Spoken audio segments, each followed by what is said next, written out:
Welcome to the CrashOut. We live. Yo, what's good, everybody? Welcome back to the CrashOut podcast, episode 171. And man, got some fire topics to go over today. You know, somebody might have made a little return to Speedstorm for the time being. Who that? You know, we about to see who that is, and we already know GameStop doing GameStop things. A lot of things going on in the gaming world as always. GameStop trying to pull one under the rug. We don't know exactly how they're gonna, do what they're trying to do, but we'll see, man. Crazier things have happened, but you already know my name, Nano_Blast. You call me Nano, and shit, man. Nano. Gonna be a lit episode, man. Mr. Khaled, man, what's good? I don't know who Khaled is, but hey, it's Caleb Black Flash. I'm the fastest man within a 5-block radius. What is going on, man? Good to be back. Definitely gonna talk about, some interesting that happened within the last 7 days. But yeah, good to be here. Sam, go ahead and let people know who you are. Well, you already know. The resident Afro Samurai. Sorry I didn't stream today. I just didn't have the time at the end of the day. But, we're here on the podcast. If you want to see me stream, I'll be streaming tomorrow. And you already know I'm Samurai Namikaze. Yes, that's my name. Sammy is just short for Samurai, okay? But yeah, man, good to be back this week. Some topics to talk about. And Angel, top us off, man. Whoa! Pause. The Poppy of Speedstorm. Yo, it's here with another video. God damn it. We're here again with another podcast. We got Cookie Queen in the building. We got Maisie in the building. How we doing, guys? We got a nice spicy podcast where apparently the Bank of America thinks that GTA needs to be $80. I don't know why the Bank of America has anything to do about fucking video games, but we're gonna talk about it. GameStop trying to buy eBay for $55 billion. That's crazy. A lot of people are talking shit like, how the fuck GameStop got all this money? But apparently people don't know about stocks and investors and all that. So we'll talk about that as well, and a bunch of other stuff. We got a big return in the Speedstorm competitive scene, and we'll talk about that as well, y'all. So without further ado, let's get this podcast ready to go and start off with the intro. Let's go, chat. Welcome to the CrashOut. Put your seatbelt on me, cause we about to lash out. If you hating on the crew, you getting thrashed out. Man, we going so fast, we about to pass out. Pockets for the gamers, man, it's time to ride out. Welcome to the CrashOut. Put your seatbelt on me, cause we about to lash out. If you hating on the crew, you getting thrashed out. Man, we going so fast, we about to pass out. Pockets for the gamers, man, it's time to ride out. We covering the drama, we talking about your mama. We smoking on the ganja, we drifting in the Honda. We turning up with Sammy, one wingers with the family. Black flash jamming like a lammy, Nano always understanding. Yo, welcome to the CrashOut. Put your seatbelt on because we about to lash out. If you hating on the crew, you getting thrashed out. Man, we going so fast, we about to pass out. Pockets for the gamers, man, it's time to ride out. Welcome to the CrashOut. Put your seatbelt on because we about to lash out. If you hating on the crew, you getting thrashed out. Man, we going so fast, we about to pass out. Pockets for the gamers, man, it's time to ride out. All right. We just now finished posting all our links too. Look at that. Perfect timing. All right. Angel posting all his links? Damn. That's crazy. Yeah, man, I heard Andrew got a LinkedIn, man, or a Linktree. That's crazy. Crazy, bro. That's actually I actually got a link tree, but damn. I don't know, man. They say once you got a Linktree, they don't know what else you got, if you catch my drift. No, that's all my links. Linktree is safe. Is it now? I don't know, man. We'll see. Damn, man. I think we actually got some my content is free. That's all I gotta say. some Speedstorm shit to talk about, right? Yeah, we do. Yeah, that'll top it all off. Yeah, let's go. Everybody getting topped off, man. Yeah, I started it. How you doing, Tracy? How you doing, Tracy? It's a Namikaze, man. What happened? Angel said you started the topped off stuff. Is that facts?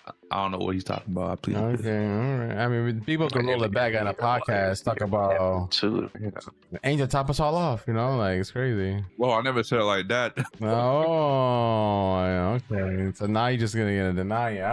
All right. If you say so, Sammy. If you say so. I don't know. Angel's looking like you don't want to do it. Giselle can do it. Like, goddamn. Oh man, that's crazy, bro. It's looking like you might actually have to be the one to start us off with the Speedstorm shenanigans, man. Caleb went down. He's like, I can't let people know I'm playing. All right, so week up. Can you hear me? Oh, now we can. Can you hear me? Yeah, We can hear you. Okay. Yeah. So yeah, we have Disney Speedstorm competitive Super Divisions season 2, and I think we're on our 3rd week. But we had a bunch of spicy matches. I think there was a lot of upsets, and with this one, and it just obviously shows that with some of these new teams that have been showing up and some of the old teams being split apart, it's making the matches definitely more spicy. And I think that's what people wanted, instead of just, the same team over and over winning. It definitely feels very even competitively across the board. So it's a great week of matches. But I guess, to start off, I did end up coming back to competitive divisions, and I came back to help Angel. I know me and Turds, but essentially they only had 3 people that could race against BRZ New Wave, and they only had 3 against BRZ New Wave. Chances are they're going to lose, so they really needed that sub in. So I figured, hey, I'll come through for them, man. So but in order to come through, I had to join. So I did officially end up joining this season, and I think it did end up paying off for the match because it came down to the wire, and I do feel like my efforts did make a difference. So that was good to see. So Does this mean that Caleb Black Flash is back on the Speedstorm way for good? hey, I'm taking it day by day, man. So. Yeah, we got him in one match, all right? We take it day by day. But I will ask, coming back and experience the 6-star races, how did that feel? It definitely felt high octane. I don't think there was like one race where I felt like it was like slower drag. It felt like, it's like intense, like, balls to the wall. So yeah, and the lightweights felt, pretty quick. So no, it was good. It was good. I do like the changes. I do feel like 6 stars definitely makes it more fun and more enjoyable.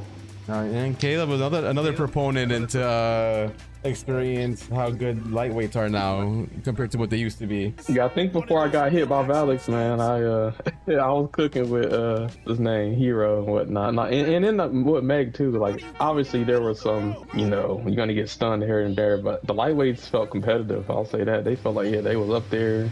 It was good. Like I said, like I told Daniel off stream, if there's one good thing that we can say about this fucking season of Speedstorm is how they balanced everything and how lightweights actually feel like they can compete with everybody else.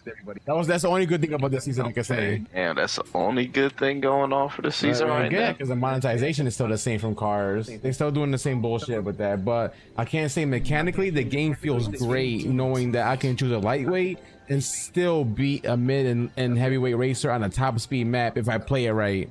You didn't have that option before. Yeah, it actually sounds kind of bonkers if you ask me. That is pretty dope, man. That is pretty dope. Yeah, I will say the competitive scene is definitely eating because of that, though. I will say that. But to get into the match, we have the first match of Super Divisions week 2. Now we're going on week 3 this week, but for week 2, I guess we'll start off with the soft resets versus the auto thought. That thing was always funny. Speaking of like Autobots and auto thoughts, apparently Optimus Prime voices that one Viltrumite from Invincible. Thaddeus, yeah. Yeah, I heard and then Megatron is Argo. But yeah, when it comes to the soft resets versus the auto thoughts, we had the soft resets winning. Yeah. So it's like Megatron and Optimus, fighting in Invincible. It's funny. But apparently Optimus, won that battle. But soft resets winning their battle. No. Soft resets winning their battle 228 to 132. So we have for the soft resets, we had Monster Rose Zeus with 67, Elsa's husband 66, Foster Denyu with 53, a 3-headed monkey with 42. And then for the auto thoughts, we had Symbiote with 54, Gohan-san with 37, Goozy with 24, and Suburban Goblin with 17. So that was a match, definitely almost 100-point difference. So the soft resets definitely coming in hot for week 2. All right, so next up we have Project K Sierra versus BRZ New Wave. So this was the match I ended up participating in, and it was a banger. It was 181 to 179. So actually, and funny thing about this match, Project K Sierra was down actually like by 10 points. We were trailing like the whole match, and then I joined, and it was getting closer, and it came down to the last race, real talk, and we ended up edging it out by 2 points. And even though I didn't get, I think I got like sixth place, but honestly, that made a difference because if I would have got eighth or seventh, that them 2 points probably would have, went to the other side. So everything mattered, on that one. So it was crazy. But let's get into it. MVP of the match was One Wing Angel leading the charge with 61 points. It was crazy this match because Wolf was talking so much stuff. He was in Absence chat talking stuff. He was in Angel's chat. He was talking his stuff. He was trolling. Thinking that BRZ New Wave was going to get the win, but hey, we pulled through. So it was crazy. It was crazy. But yeah, we had One Wing Angel MVP with 61. We had Absent with 59, Valix 43, Hail Black Flash with 12, and Turrets with 6. And then for BRZ New Wave, we had Rayoni with 49, 604 Lucas with 48, DK with 47, and Bronco with 35. And shout out to Turrets as well, because me and Turrets basically we split it half and half to be that fourth sub in. But yeah, Angel, man, what are your thoughts on this match, man? Your boy Angel came back on the speedster class for this one. You had to show him. Poppy still can do his speedster role. That shit was a lot of fun though. And mind you, you normally Caleb is the one that's rocking the speedster class. He actually was rocking the trickster class, and he's coming back. No practice, damn near. This man literally just came in, get thrown into the wolves, and did his thing. Like that shit was crazy. Yeah, dude, it felt like it. Like, oh damn, the game has evolved. Everybody was on. I only got one question crazy for you, Caleb. Mm-hmm. Did you come in there with any requirements? Maybe you only got to play on Trickster. No, I don't have any requirements for class. I'll play any class. It was more so.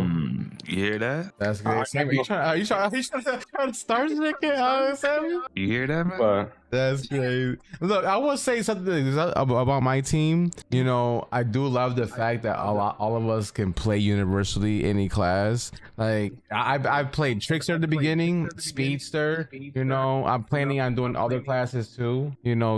Absence the same way, Valix is the same way. Like we all, and Caleb too. Like we can literally interchange our class and still perform really good. And I think that's what I love about the team. We don't got to be stuck into one class. I know a lot of people like that. Oh yeah, so I think hey, keep an eye on this team because I think this season gonna do big things. I'll say that. I feel like the team is in a great spot.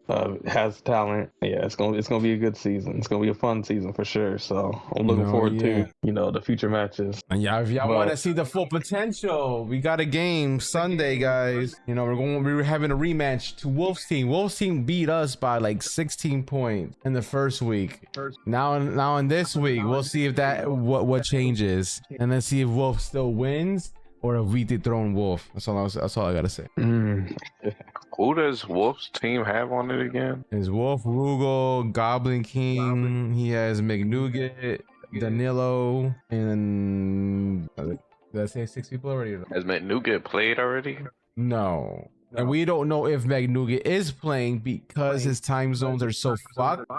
I don't think there's a good time for him to be able to do division. He is 12. No, is it 12 hours? It's like some ridiculous time to where like if it's 6 o'clock in the afternoon his time, it's like 3 o'clock in the morning our time. The Australia time zone is crazy. But speaking of Wolf, the next match we have for week 2 we're gonna cover was the Lateborn versus BRZ Paradoxo. So the BRZ Paradoxo is Wolf's team, and surprise, surprise, the Lateborn ended up beating BRZ Paradoxo 198 to 162, showing that, hey, even though Rugal and Wolf were a big part of the final boss, you can't forget about the other 2 players on their team, with all 4, that was the final boss. But with them being split, it definitely, makes things a little bit interesting. But honestly, I still think BRZ Paradox was the top team, a fire team. But the Lateborn, as we went over, I think last week, the Lateborn is the strongest they've ever been. They have a lot of good players. They are a sleeper team. So, and they basically showed, their potential winning over BRZ Paradoxo. So we look at the score. We had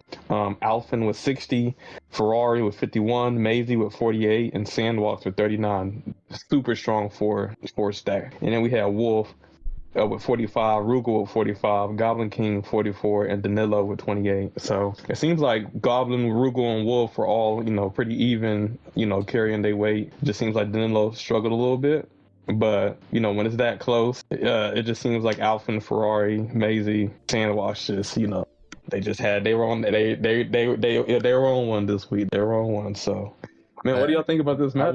I will say Laybourne is looking like they are the new final boss of the season. Like this squad is crazy. Maisie's been putting in work too. You know, Sandwalks is amazing. Ferrari's one of the best players in the game. And then you got Elfin, that the MVP of that match, going crazy. Like, man, it's gonna be interesting going against Maisie's team this season going forward. It's gonna be fun though. It's gonna be sweaty as fuck though. And I mean, Wolf's team's good too. You know, they got Goblin, they got Rugal, they got Wolf, they got the big three right there. They're gonna train Danilo. I don't know if Magnuket plays, that would be a good strong fourth. I will say that, but and like I said, timing might be his biggest enemy right now. So I mean, this was a great match though. I mean, very sweaty. You know, I was you know, proud of Maisie's team for actually, you know, doing the thing. You know, Maisie comes in RBC. We practice a lot with Maisie. We practice with everybody, yo. If y'all ever need practice in divisions, I want to practice with people and have full lobbies. Come to La Familia Discord. We're literally we practice every fucking day, like damn near. We just be in the private VCs and. When one person say, hey, you want to practice the tracks? And everybody was like, let's do it. We could get a full lobby in. Like, so if you guys want, you know, data, you guys want to, you know, learn the tracks or get better, get into the VC. I promise you, yo, you will definitely get better playing with us. And Absint's a good teacher. That's all I gotta say that. Yeah, Absent always about his practice. Yeah, so shout out, you know, hopefully we'll see how what's called BRZ you know, bounces back in week 3, but it should be good to see. But yeah, we got the next match, Cartostrophe versus BRZ Legacy, another BRZ team. But this BRZ team holding it down for Brazil, winning 181 to 179. Another point a game. Another super close 2-point game. Yeah. So we have for Cartostrophe, we had the Stem Arc MVP of the match with 65 points, and then we have the Iceman with 47, Rafnu 37, and Tofi with 30. And then we have BRZ Legacy. We have BRZ Mr. Mime scoring 59 for his team, Tramal with 58. Advier with 38, and then Leon with 26. So yeah, actually it was a very kind of even match. That's why it was so close. But you know, even though it was close, I think BRZ Legacy just pulled away. Trying to see what the difference was. I think Tramal might have been the difference maker with him scoring 58. I think, you know, edged him out a little bit over. A lot of other, the rest had pretty close scores. Yeah, Tramal definitely was a difference maker there with the biggest point gap. Shout out to both teams. You know, like I said, this season definitely, you know, there's a lot of talking and conversation about, you know, season 2 of Super Divisions and the teams, and it definitely seems like this season it's every single match seems to be very competitive, so I like to see that. All right, but yeah, shout out to BRZ Legacy. Then next up we had Celestial Warriors versus the Apex Goats, and for this match, another close match, 10-point game. We had the Apex Goats winning 185 to 175. So for the Celestial Warriors, we had Hoodie with 51, Falcon with 46, Toxic with 45, and Cedric with 33. And then for the Apex Goats, we had Tyap with 70, Nalissi with 46, Dino with 44, and Sonic Anarchy with 25. Both super strong teams, actually. You know, I'm looking at the roster. But Tyap, MVP. Tyap, you know, he's been turning up. You can't sleep on Tyap. He's leveled up over the months and years of playing Speedstorm. You know, he's won some solo tournaments, and I think, you know, he's not as he's a little bit more low-key than some other people, but his skill ain't, you know what I'm saying? You know, he might not be as talkative as some other people, but, you know, when it comes to the track, man, he gets it done, bro. So shout out to Tyap, getting 70 points against high competition. And that's a fact.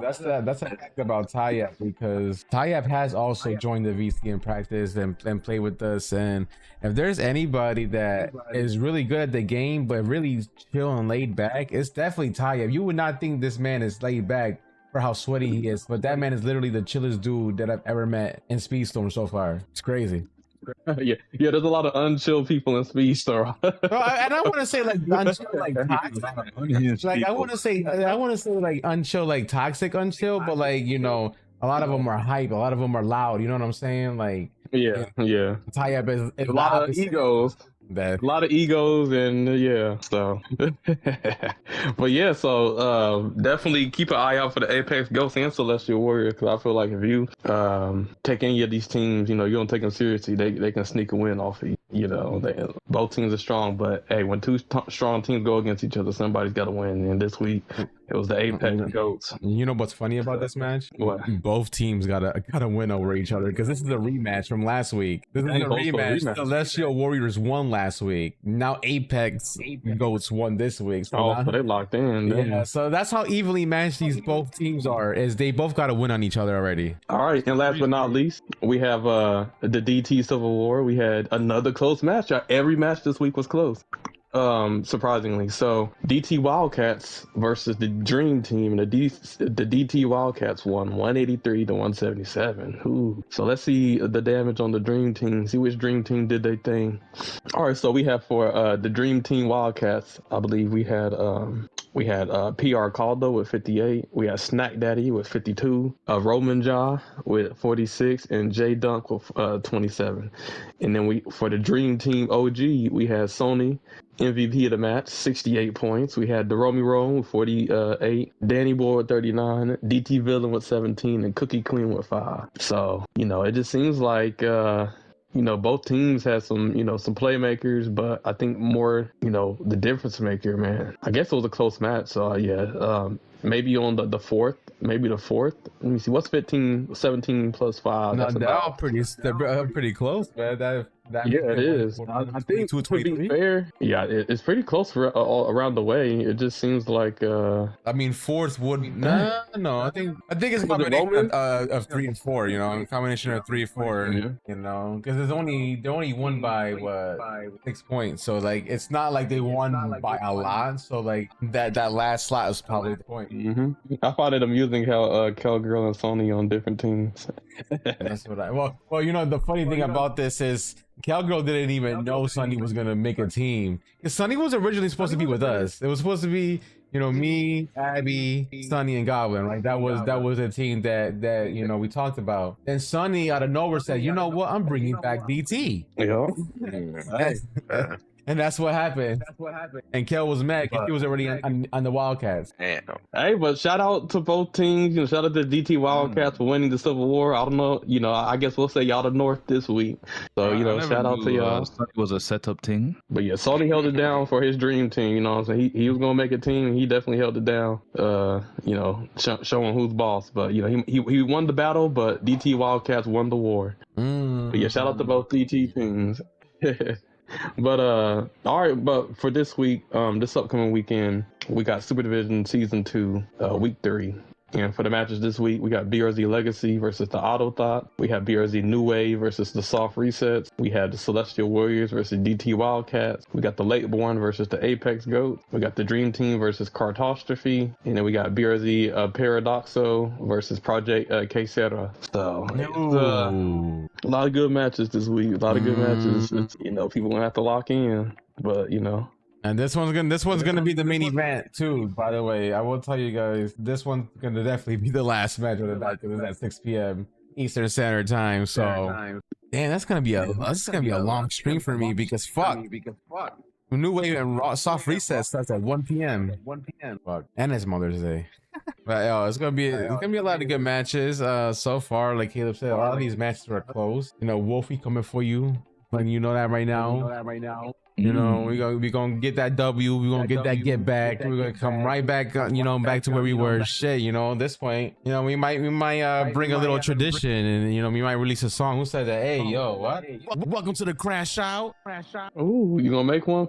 Make a theme song for the team? You got to be careful because if you make one and I know you say you're gonna make one and y'all lose, man. Oh, you gotta make one for y'all. If y'all lose, yeah, we might not make one. Hey, let's see what y'all do. But hey, I kept it even. When we won out of gloat and when we lost, I'll roast the team. So what I'm saying, let's see if y'all keep that same energy, man. hey, don't forget you gotta be fair to this motherfucker, man. That's crazy. Y'all wild. But I guess what they call a quick fast round. We'll go over predictions. So BRZ Legacy Auto Thoughts. Who y'all got for that one? I would say Auto Thoughts. All right, go over the players for me. We have Mr. Mime, Ketchum, Tramal, Leon, Avier, and then the other team is Gohan San, Symbiote, Lionheart, Guzi, Suburban Goblin, Guspool. I will go with the first team. The BRZ? Okay, so you got BRZ Legacy. Yes. All right.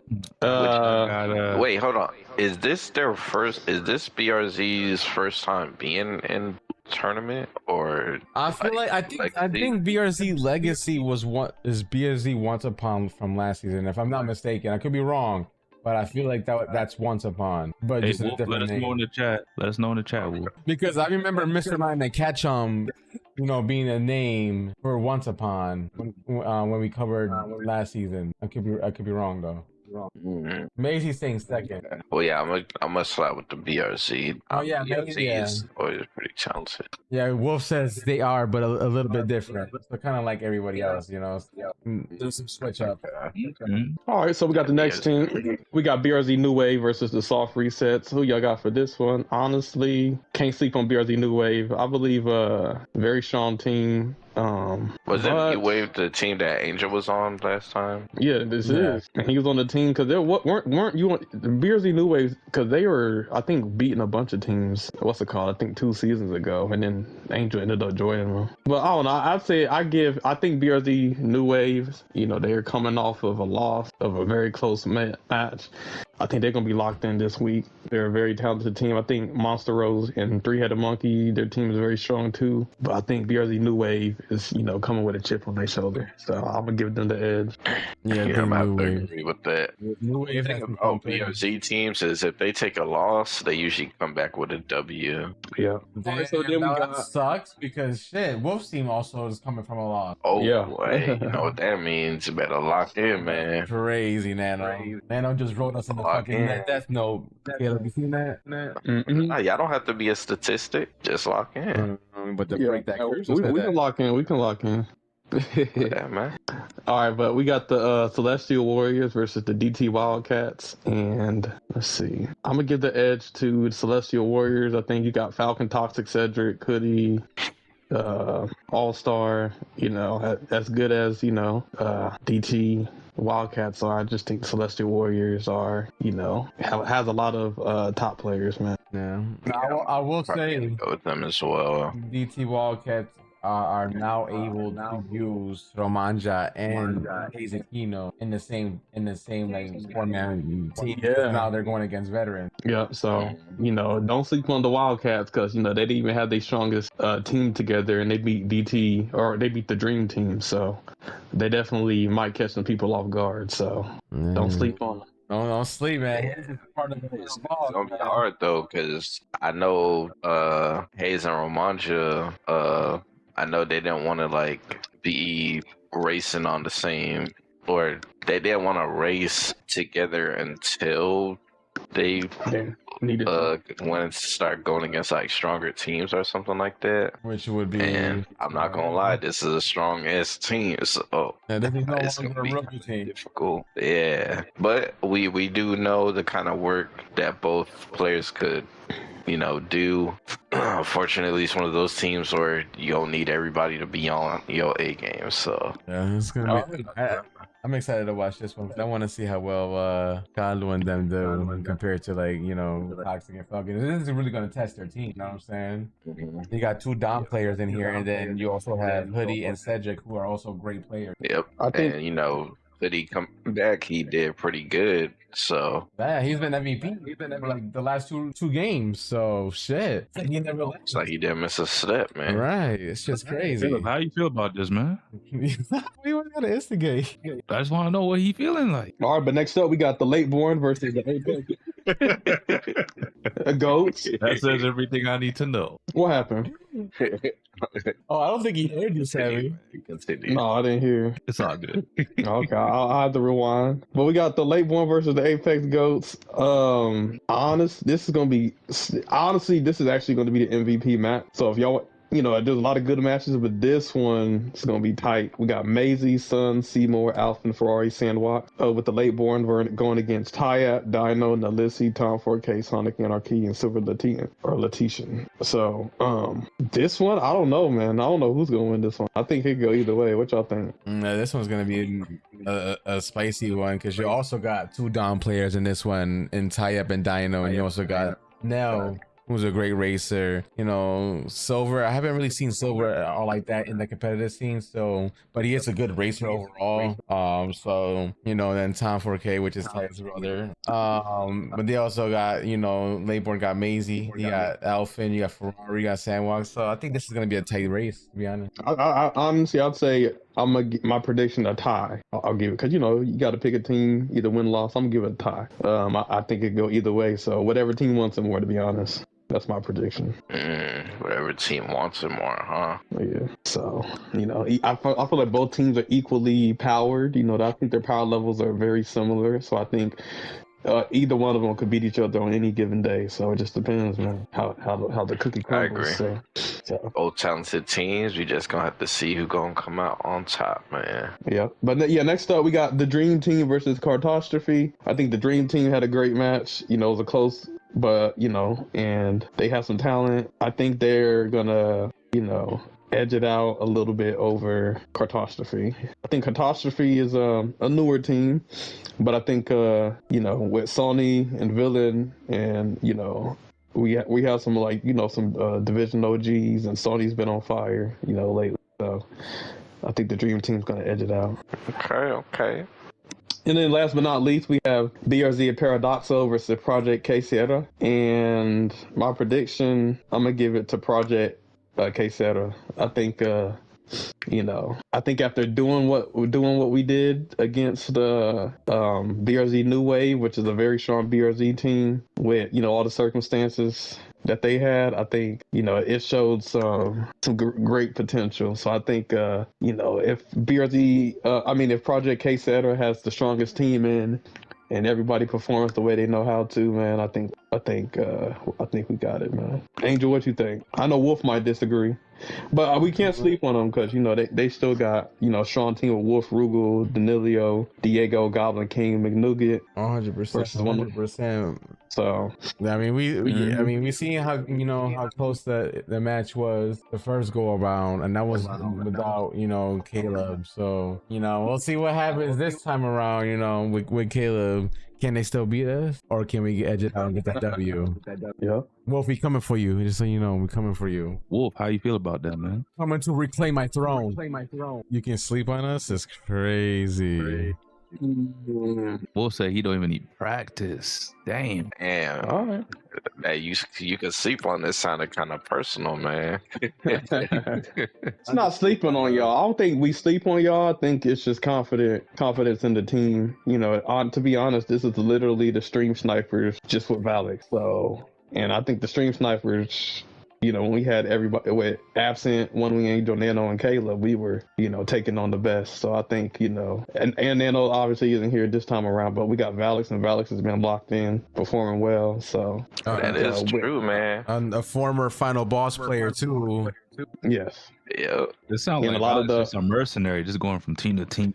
Yeah, well, you know how good Valix is, man. Yeah, and with, you know, some of the BRZ teams getting, you know, balance patched, and the Dons getting balance patched, you know, being spread around, I think the team that really, you know, still kind of has the core is, you know, this team, Project K Sierra. So, you know, I will say one thing about this season. I do like how every team is fairly balanced, from the rookies to the pros. Like, every team feels like, you know, they can win against the other team. You know what I'm saying? Like, whether it be Dino's team, whether it be Toxic's team, whether it be Wolf's team, you know, our team.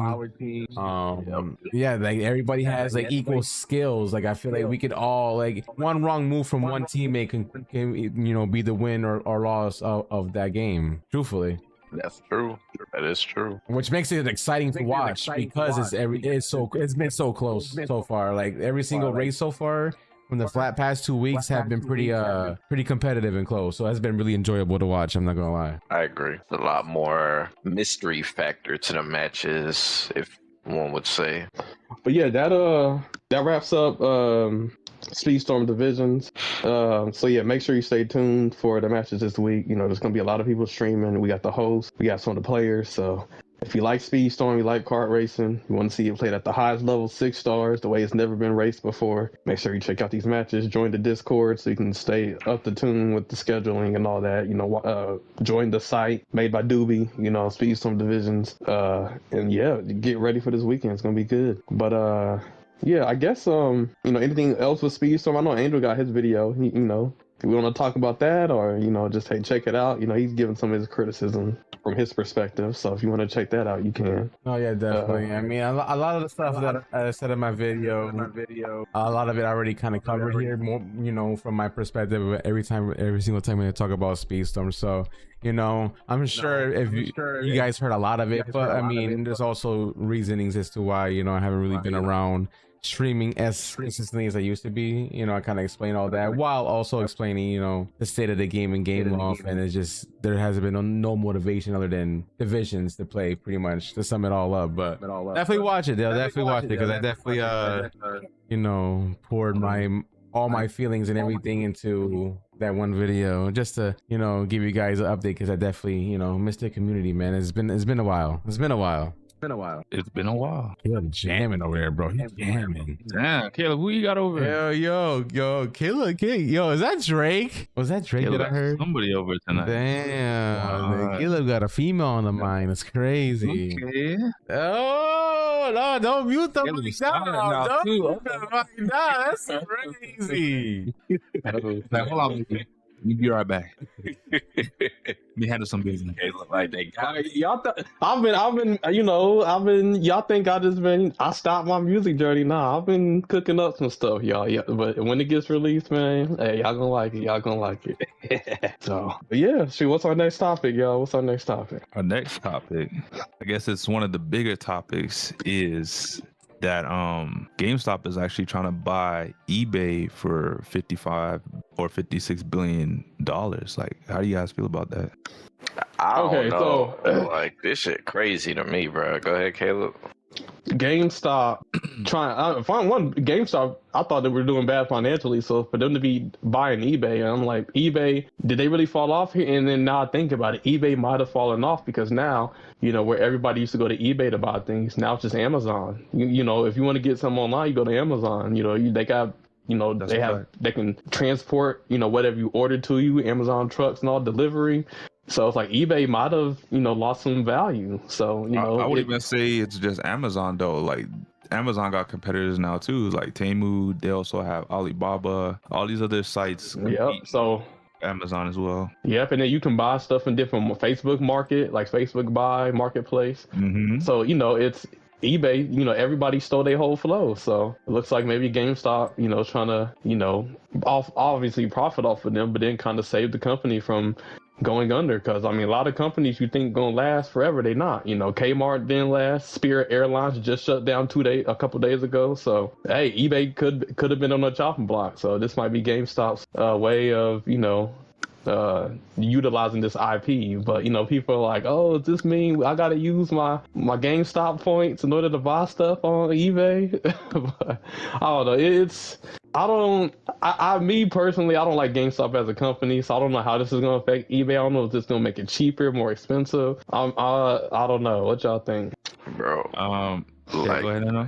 All right. So, from what I heard, this guy actually did an interview with like CNN or CBS or it was one of the news outlets, and they were like asking them like straightforward questions and stuff, and like they were asking them like how he's gonna like how they plan on purchasing eBay, and he was saying stuff like I guess with their the money that they have in stocks. So I guess that's enough, because I think not Game Law. Whoa, but GameStop. GameStop definitely don't have the money for that. Nah, I think GameStop is worth like 12 billion and eBay is worth like 56 billion or something like that. So from what I could tell, because I have the article in front of me, I just saw it. Bless you. Thank you. They're worth 11 billion. GameStop. Yeah. So I'm not saying they can't do it, but I guess I'll be interested to see how they do it. But let's go with the hypothetical that they do end up getting eBay, right? GameLoft. Why do I keep saying GameLoft, bro? I haven't been to GameStop in a while. I actually stopped buying from them, except for when I got my Switch too. And they don't say the amount of money they give you back for trading, they might as well be GameLoft. Exactly, man. But GameStop hasn't felt like it's been successful in like damn near over a decade. So like, I mean, it's been on the decline. If I remember correctly, yeah, they've been closing shops for a while now. During the pandemic, actually, they were about to go bankrupt. At the time, I was trading stocks. Like, I was very heavy into trading stocks. I used to have a morning routine and look at the market just before the market would open. And at one point, I was considering buying some shares out of GameStop. This was like November 2022 or 2021. Can't remember. And at the time, actually, they got a bailout. And the bailout was because at the time, Microsoft was shutting down their retail stores. And they pumped money into GameStop to keep them alive, to kind of use them as a front to sell their products through GameStop, even though they already kind of have their own like shelves in GameStop. That makes sense. But they weren't really selling the retail items like a Surface, which is like an equivalent to a MacBook. They weren't selling those in the stores. But they pumped money into GameStop, which saved them from bankruptcy, because they were about to close down during that time. And I don't know how much money Microsoft gave them back then. I really don't remember off the top of my head, but I'm guessing ever since they've been in a position where they were able to be sustainable in terms of day-to-day business. But from what I'm seeing in this article, they got $20 billion in debt. So like, how does this even make sense? And on top of that, the company is, from what I heard, 5 times larger. eBay is 5 times larger than GameStop. So normally when you do a buyout or you put a bid for a purchase for another company, you're usually the larger company out of the two, which makes sense because your market capitalization is a lot larger. You're able to take that company and absorb it into yours. But with this case, the CEO, Ryan Cohen, he was like, you know, normally a company, when they make a purchase for another company, you know, we get it, they're a lot bigger, but in our sense, we're the little guy. And he was saying, you know, they're offering up to buy eBay for $125 per share, which eBay's stock currently trades at $109. So he also chimed in on the fact that if eBay rejected this, that they would threaten to have a proxy fight. And I'm like, how the hell? Proxy fight? So what does that mean? I don't know if he's gonna get another corporation in on this deal or what, but I'm just like, why does this remind me of when Paramount wanted to buy Warner Brothers? I'm not gonna lie, bro. It sounds like this dude's trying to go all in on this. Wait, did eBay even say they were like selling themselves or like shopping around? I don't even think so. This was just random. But from what I heard, GameStop just said, shit, I don't know, we want what y'all got and we trying to get y'all no matter what. We can do this the easy way or the hard way. Choice is yours. Bro, that's wild crazy, bro. But you know what's so crazy? How in the world so this guy said that he wants to rival Amazon, bro. Yeah, he's saying like this deal is going to be something that puts them neck and neck with Amazon in a way. I don't know how that happens, but my nigga, you in debt. Amazon barely could run fucking GameStop, bro. You talking about so you want to compete with Amazon? Unless he got some sort of super bright idea to like turn things around completely. I don't know, man. This don't even make sense because on two fronts, you got one company that's trying to buy another company that's broke and in debt with $20 billion. And then you got another company that, they're struggling to really compete in their own market, which has me thinking they're not in a good position either. So you want to be in charge of two companies that are slowly dying? How does that make sense? Exactly, bro. In this situation, like, you can't turn two L's into a W. Most instances you can, but not this one.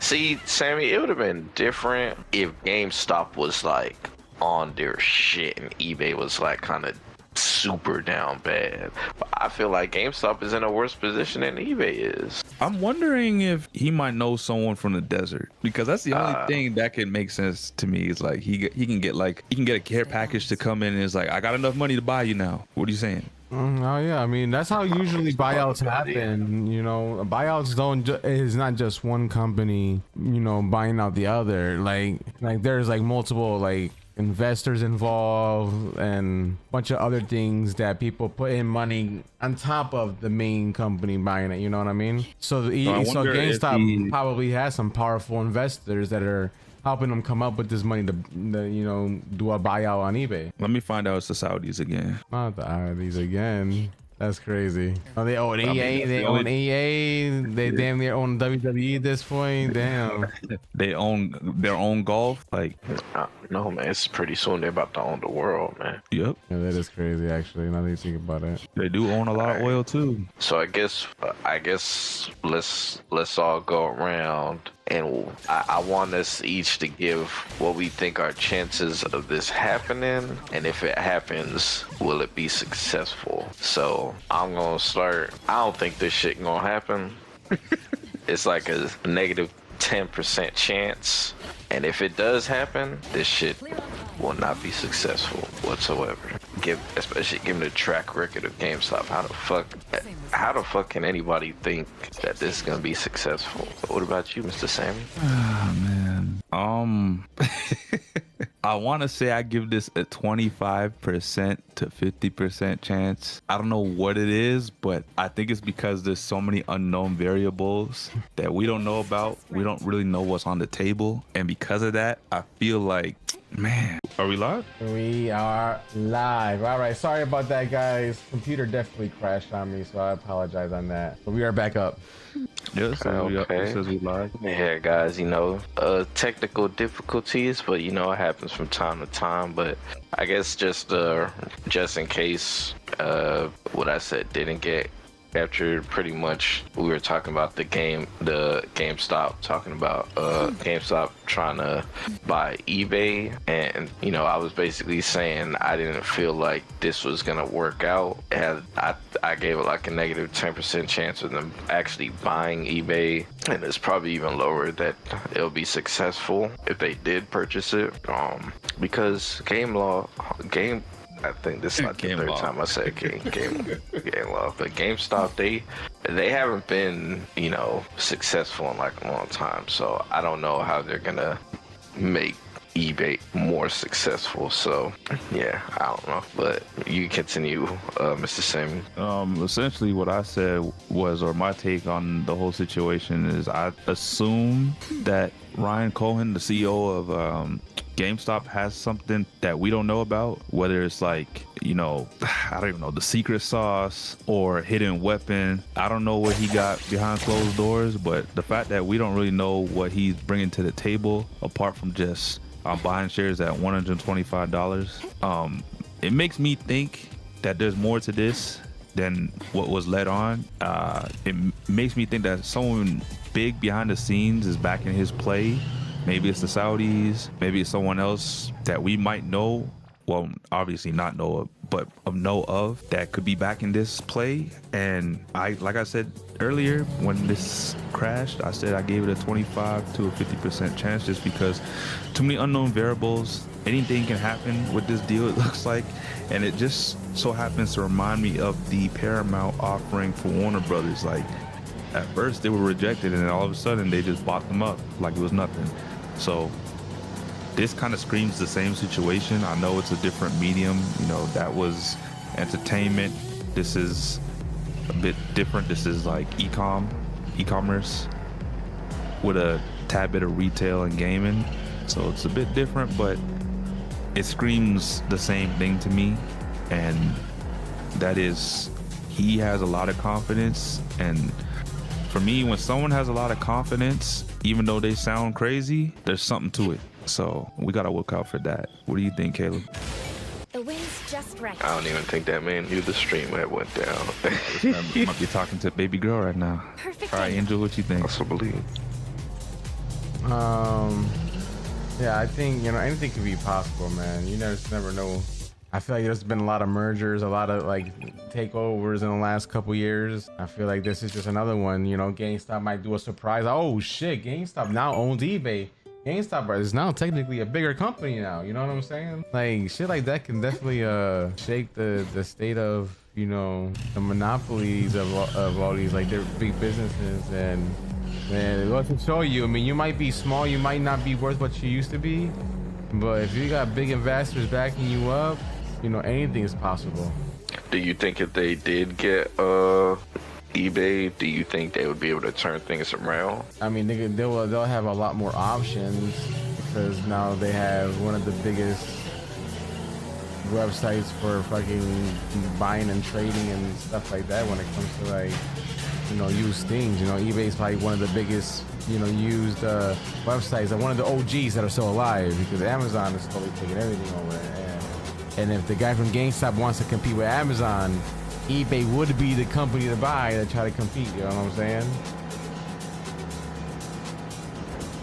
And eBay be having a lot of shit too. You know, people don't sleep on eBay because a lot of, you can still find a lot of stuff on eBay. And especially if they're worth what, 55 billion, you said? So obviously they're still a good company. They're still like you know, a big company. Yep. That's true.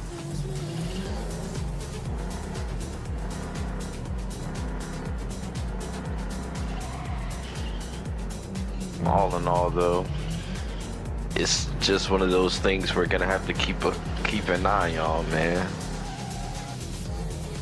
Yeah, crazy. See how the progression, what it goes. Definitely have to see. But I guess we could get into our next topic. What do y'all want to talk about next? I mean, hold on. Let's jump right into it. You know, holding all the topics. Before we jump into anything, you can't just disappear from the last topic, jump into the next topic without giving me. Hold on. You gotta tell us what you think.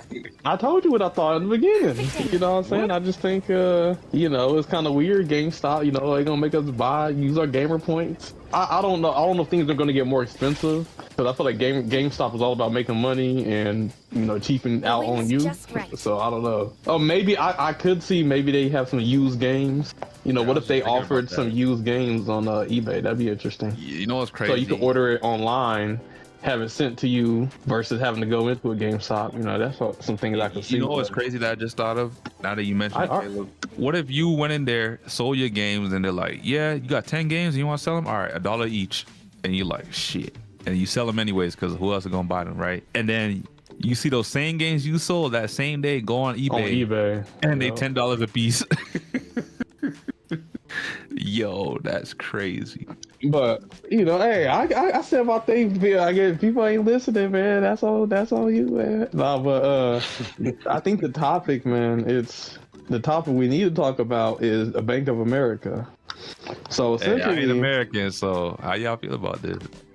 Bank of America. If y'all don't know, the situation is so. You know, I've been a gamer my whole life. You know, gaming actually was expensive. You know, some of those old consoles, PS1, NES, we look at it now, they're cheap. But when they first came out, you know, they were, you know, the games cost a little bit. But I think the standard price was always $60 for a game. But then once they came out with this whole new gen idea, you know, or not new gen, but next gen idea, they try to say, well, oh, we need to, you know, have $10 more, you know, for development time to create all these next gen games. So the price of games went from $60 for a new game base price to $70. And a lot of people were upset with that. You know, a lot of gamers were unhappy. You know, there was a lot of controversy, protests. You know, there's some people who refused to buy $70 game and they would just wait for it to go on sale. Lots of stuff just like that. So them going from 60 to 70 already was a jump, you know, that they could try to say it was because of development time for next gen or the economy, inflation. But now, you know, you got these companies saying, well, shit, hey, we can, hey, y'all, they pay for $70 gaming now. How about we go up and go to 80? You know, the Nintendo strategy here, you know what I'm talking about. Nintendo making Mario Kart $80 wasn't on accident. All of these, you know, companies are in cahoots with each other to make a dime off of you. But now it's starting to get more blatant. Now the banks are trying to make money off of gaming. You know what I'm saying? When you buy a game, hey, that goes to your bank statement. But somehow the banks are trying to make money off of gaming, and they're trying to say that Grand Theft Auto 6 needs to be $80 base price, so that not just for GTA 6. So every single game after that can now be $80. That's why they want GTA 6 to be $80 to set a new standard of gamers paying $80 for games. Yes.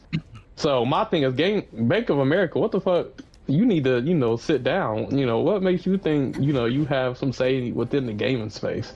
You know what I'm saying? It's just so out of pocket. But I actually got the article here. So the analyst from Bank of America, his name is Omar Dasuki.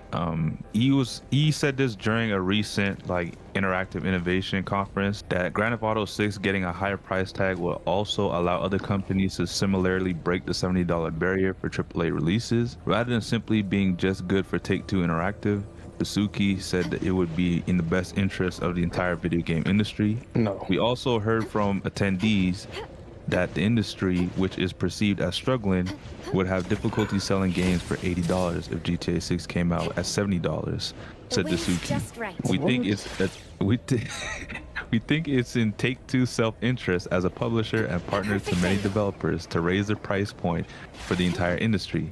Bank of America is far from the first entity to have discussed the possibility of Grand Theft Auto 6 being more expensive for buyers than other AAA games. Back in March 2025, Wedbush Securities analyst Michael Packer also posited that Rockstar Games and Take-Two might decide on a $100 price tag for the highly anticipated game. Right. He noted that this could possibly be achieved by the companies bundling in-game rewards for GTA Online alongside GTA 6. Perfect angle. And from there, it's just a lot of other nuanced stuff. But the main point was just red. I don't know how this would be good for the industry, raising prices for $70 or even $80. And the fact that, people are already suggesting you can bundle the game up to $100, what are we doing? And they could possibly bundle the game up to $100 based on the GTA Online stuff. But I mean, this game ain't even releasing on PC day one. It's just gonna be on consoles. So you're gonna have the console folk drop $100 to fund this game.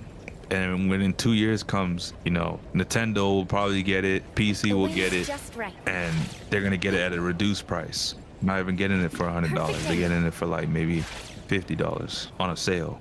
I just think what a lot of gamers do. I think I just saw the stat. It was 57% of Gen Z don't pay full price for games. If they think that more people, this is going to help the gaming industry, it's not. What people are going to do is just not buy games at release, which is going to look bad on the numbers. And then once the game goes on sale because it didn't sell well, that's when people will buy it. But if you raising prices on games, one, it's a hobby. It's not. It's a luxury. It's not a it's not a necessity. There's going to be a point where people will just be like, hey, I can't buy it. People actually going to have less money to buy games. Let's say, I'll put it this way, right? So if every game was $20, people would be able to buy more games. But if you make games too expensive, where people would be have to pick and choose, hey, they either going to go free to play or they're going to have to pick, one popular game and then skip out on some stuff, leaving them less money to try out new stuff. So yeah, it's honestly, no, that this is not it. But I know, but GTA 6, I mean, initially people were talking about the game being $100, but what I don't like about the statement is them trying to find ways to make excuses to raise prices for gaming across the board. That's my issue. Honestly, I think if GTA 6 is 80, that'd be a steal. Now, even if GTA 6 is 80, that doesn't mean other games can be 80. That doesn't mean they come out with Sonic Crossworlds 2 is $80. No. We've had this conversation several times. Like I mentioned earlier, there's only a few companies that could pull that off. Mainly GTA can do that, being unscathed. And the other companies I would say are EA and 2K. The reason being is because they're the only two companies that we know about that produce quality AAA sports simulator games. And if they decide, 2K don't make this, 2K don't make UFC, we're charging you $100. Where are you gonna get UFC from? If 2K says, we're the only one that makes basketball games, we ran EA out of business, we charge you $100. Where are you gonna play a basketball game?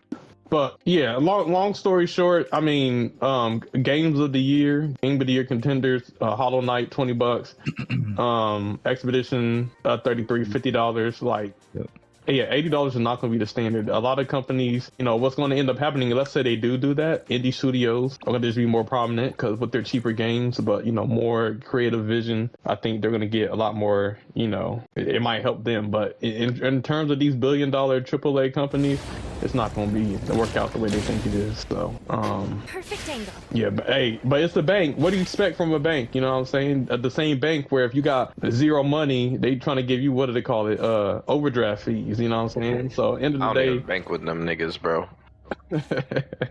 yeah, heck no. You know, you gotta get I'm at Community America Credit Union. You know, find you a credit union or something. But Just right. yeah, these banks, it just shows you what's on their modern day agenda. Is, you know, taking your resources. Like I said, it's a big club, Perfect angle. and you're not in it. But you know, they be scheming. You know, and this is what always cracks me up when people are like, oh, you know, inflation, thinking like, yo, like all the prices going up ain't got nothing to do with the inflation. It's about profit margins, and these, you know, CEOs that have, you know, billion-dollar salaries are trying to find ways that they can make even more money off of the common man. So it ain't got nothing to do with no inflation. They just greedy.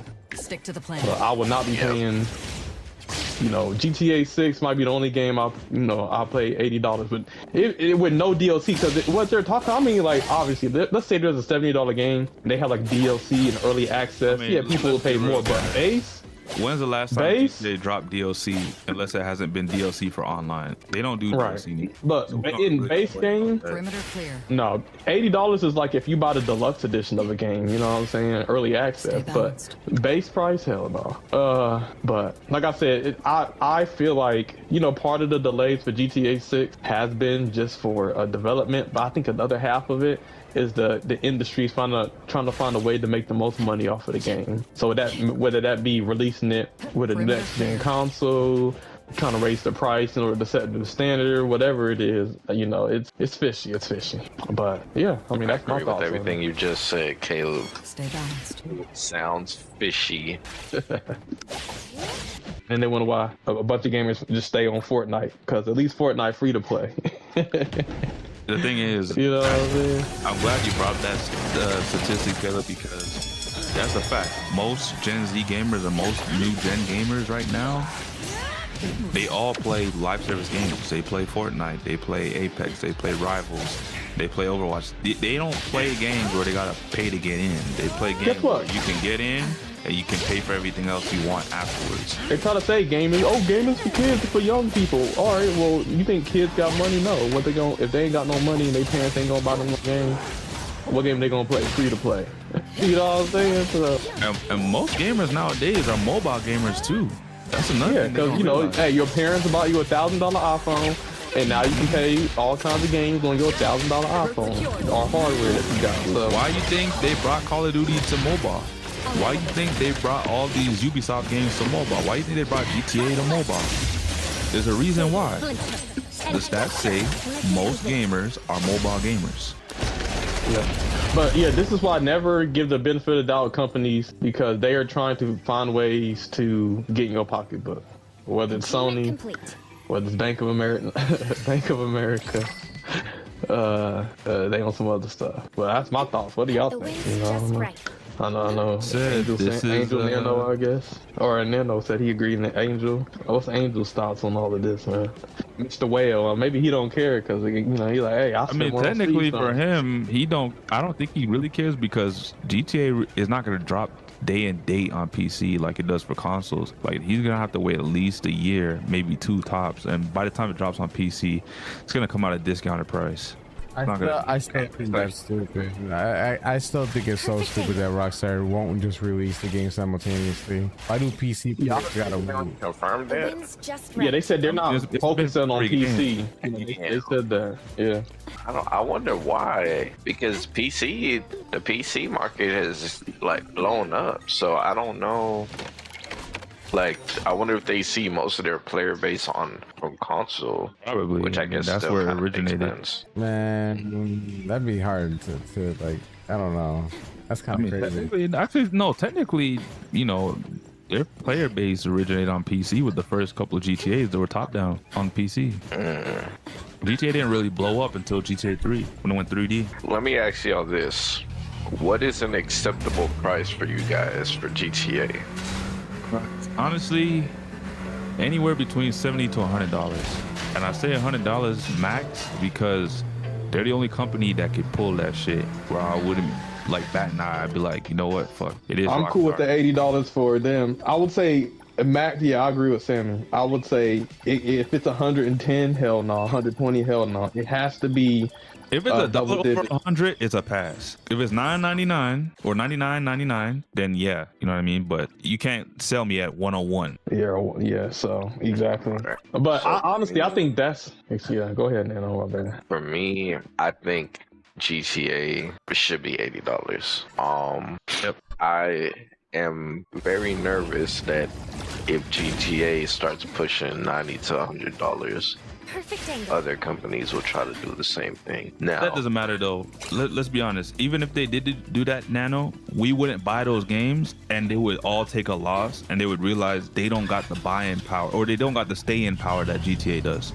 GTA. that's true, but I still don't want to set a precedent that GTA could charge people $100 I agree. to buy their game, because let's be honest, the base game is probably gonna be, pretty good, I'd say. But if we're just talking about online, I mean, it's still. Now I think about it. You think they're gonna split the damn game into two and make it like a bundle where you pay for GTA Online alongside the base game itself, where they can charge it $100? Let's see. Or do you think? Because that's what they're doing right now with the GTA 5. Like they split it into two, where you can just buy the online, or you can buy the story mode. You know what I'm talking about, right? See, but that's what I'm saying, man. Because people, they just right now it feels like GTA could just get away with tomfoolery. Like I don't know, bro. I don't want GTA to go too crazy, man, because if your game get big enough, that just means you could get away with murder. So for me, I think GTA should just be humble, stay at 80. You're gonna make your money online, so you don't need to, Cards and all that. Yeah, you don't have to go ballistic with base price. And, just chill. You're still gonna be getting a shit ton of money for GTA 5 for years to come. So yeah, I don't think they need to go to $100.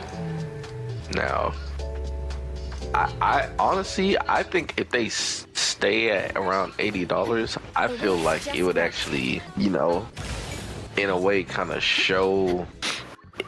It would look good in the public, because everybody, GTA never, Rockstar never said shit about their game being over $80. That was just people and outlets just throwing that out there. Still basically saying, I will simp for this company, I will pay $200 base price. Just people basically, this is why people get exploited. This is why GameLoft comes out with $50 passes for 10 shards for one character, is because there are weak-minded people who will do it, and these game companies know it. And so, yeah, like you said, it wasn't even Rockstar saying that. There's people showing how much they will simp for a game.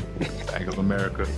Yep, which is exactly why I'm saying the highest I think this game should go is 80.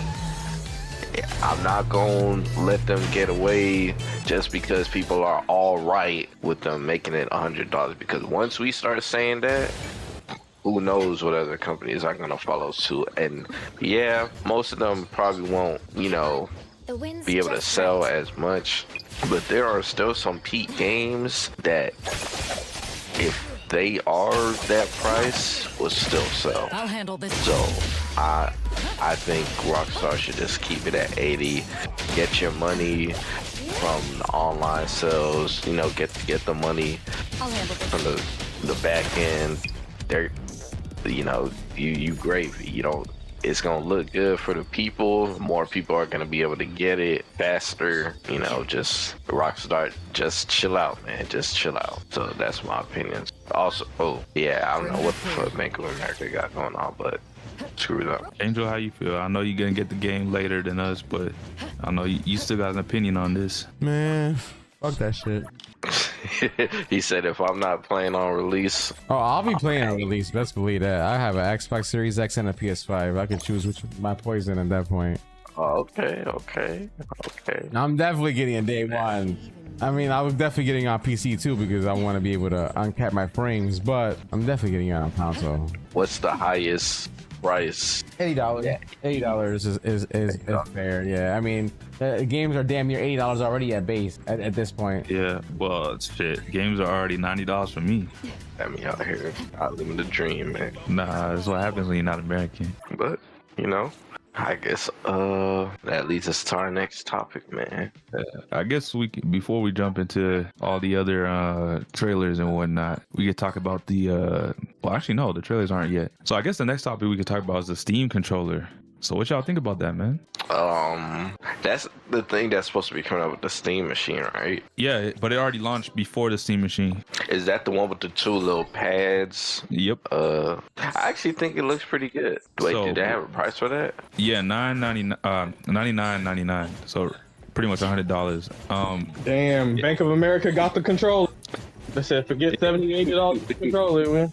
The funny thing is the controller already sold out, and the scalpers are selling it on eBay as we speak for like $400, $500. Hey, you got me fucked up. Controller is crazy. $400 controller. That's the price. You know, $400, $500. That's the price of a console. Like, what are we doing? Yeah, Yeah, nah, man. So I mean, I think the spec. I think it looks good. It looks like it's gonna be a comfortable controller. I'm hoping it's durable. The group chat. Yeah, I see how it looked, but I don't know. It's just one of those things that I'm gonna be honest. I think I was thinking about. I probably would have got one if I was gonna get the Steam machine. I was interested in the Steam machine, but now that I decided I'm just gonna go full on PC, I don't really see myself getting it though. Well, most people that have reviewed the controller already had said there's no compatibility with consoles. It's only compatible with PCs and the Steam Deck, and I guess obviously the Steam machine. So you can rule out using this as a pro controller. And I say rule this out as a pro controller because as I sent, you know, the group chat, the layout for the controller, you know, there are standard buttons and there's back buttons. Obviously, you got the track pads in the front on the face of the controller. The ergonomics of the controller kind of remind me of the PS5 controller-ish. I say this because the two analog sticks are right beside each other. The D-pad is further off, closer to the edge of the plate. I don't know how I feel about that. It's a bit weird. Every time I used a DualShock controller, it felt weird in my hands. Just because I was not used to like the sticks being right beside each other and me having to kind of go out of my way to press the D-pad. They do have a lot going on with this controller. So apparently it has a 30+ hour battery life. So the battery lasts pretty long. Which is 35+ hours. Yep. The PlayStation battery is dog doodle shit. Damn. So there's a thing called grip sense. So 2 times the capacitive areas along the back of the Steam controller handles. I'm not sure what grip sense is, but there is gyro controls and it's 6-axis. The 2 track pads come with haptic feedback. They're also pressure sensitive for configurable click strength. There's haptics for the motors in the track pads. I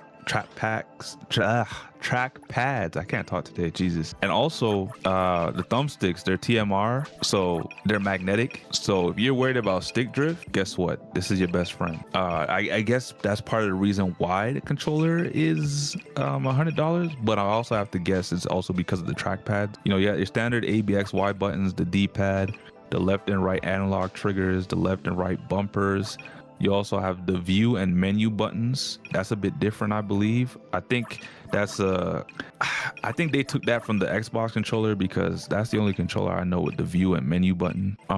You also have the Steam home button in the middle of the controller, just like how PlayStation has the PlayStation button in the middle and the Xbox controller has an Xbox button in the middle. I guess that takes you home. And then you also have 4 assignable grip buttons. So the back paddles that they got, or the back buttons that they got. From what I heard, a lot of the reviewers talking about this controller, the ergonomics feel very good, which is essential for any controller player, because one thing about gaming with a controller, if the ergonomics feel off, you can't game. It don't matter how good you are. It's just gonna throw everything off.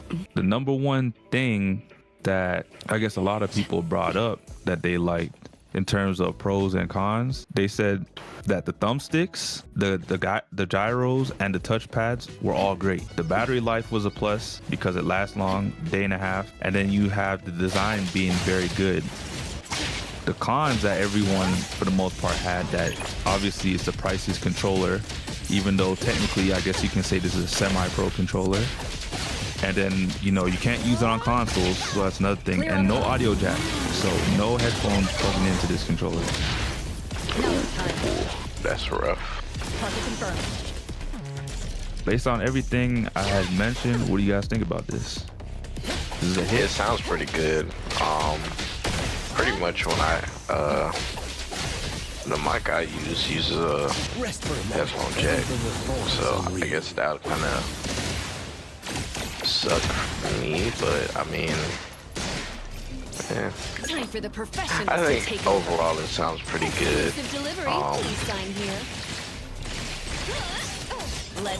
I don't know. Looks good to me. Looks like it'll feel nice. I don't really have a problem with it. How you feel about this, Caleb? Overpriced but good controller. Apparently, aren't some like quality controllers like really expensive? Yeah, but that's how it is. Yeah, the Pro.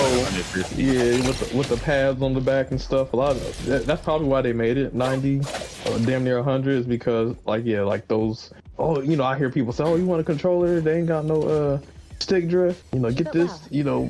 Super controller, yeah, it'd be like 120. But my thing with third-party controllers, I don't fuck with them ever since. Well, no, it's not controller. I think it was one time I bought a third-party dock for the Switch and it broke my Switch, and I had to send it to Nintendo, and they weren't able to recover my data, so they had to send me a whole new Switch for free. But yeah, I don't mess with them third-party docks. I'm careful with third-party stuff. That's in the warranty, so I guess because it was third-party, Nintendo was like, "Hey, I guess this covers." It was a whole lawsuit. It was a lawsuit because against Nintendo, or Nintendo put out a lawsuit against them. There was a lawsuit, I think, against Nintendo and the dock company. So Nintendo ended up, I guess in order to appease the people who had gotten their Switches wiped, just giving them new Switches that got the dock, because the third-party dock that was released got the Nintendo license or approval. So, but anyway, that company is that company. I think was it the company that came up with Mad Catz controllers? I forgot what third-party company it was, but yeah, I'm not buying third-party docks no more. So with controllers, my thing, the PS5 has like cool features though. I like it. It got the gyro. I like the vibration features. If you play Astro's Playroom, it showed off a lot of the features that the controller has. And sometimes with these third-party controllers that are over $100, did we crash again? Okay, I was about to say. Sorry. They don't always have the same features that the PlayStation controller has. So like maybe it doesn't have all of the vibration features, and maybe it doesn't have the gyro controllers. So I don't know. I'll stick to the basics. You know, while I will say having like a touchpad and then having like a back buttons is nice, but you know, sometimes there's just features that are missing. How you feel about this, Angel? I know you're the resident PC gamer.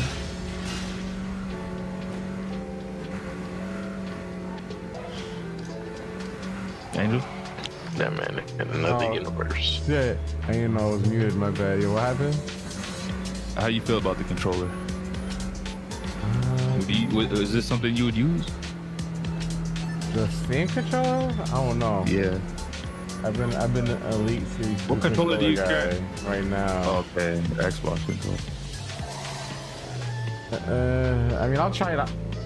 I'll try it out, but I don't know if it's something that I would like, because it's hard to find that one controller that feels nice. You know, I tried PlayStations and they feel all right, but I always go back to the Xbox controllers. But the Xbox controllers just feel right for me. The wind's just right. Okay. And plus $100 There you too. Like, that's kind of crazy.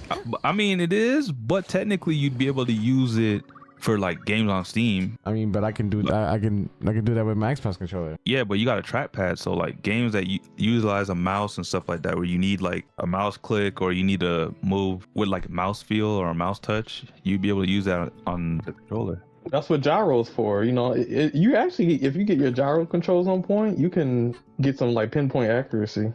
I get that, but not every game is gonna have gyro. Yeah. That's the issue. And because you're on PC, you know, they optimize for like the lowest denominator, and that's someone with a mouse and keyboard for the most part. Like they'd have to go and support or add the support for a controller gyro. But I think Steam might have got a hit, or Valve might have got a hit here, because like I said earlier, controller did sell out and rather fast after launching, and the fact that scalpers are already going crazy with this on eBay should tell you everything you need to know about this controller. If you game primarily on PC, maybe this is something you check out if you're trying to get into a controller.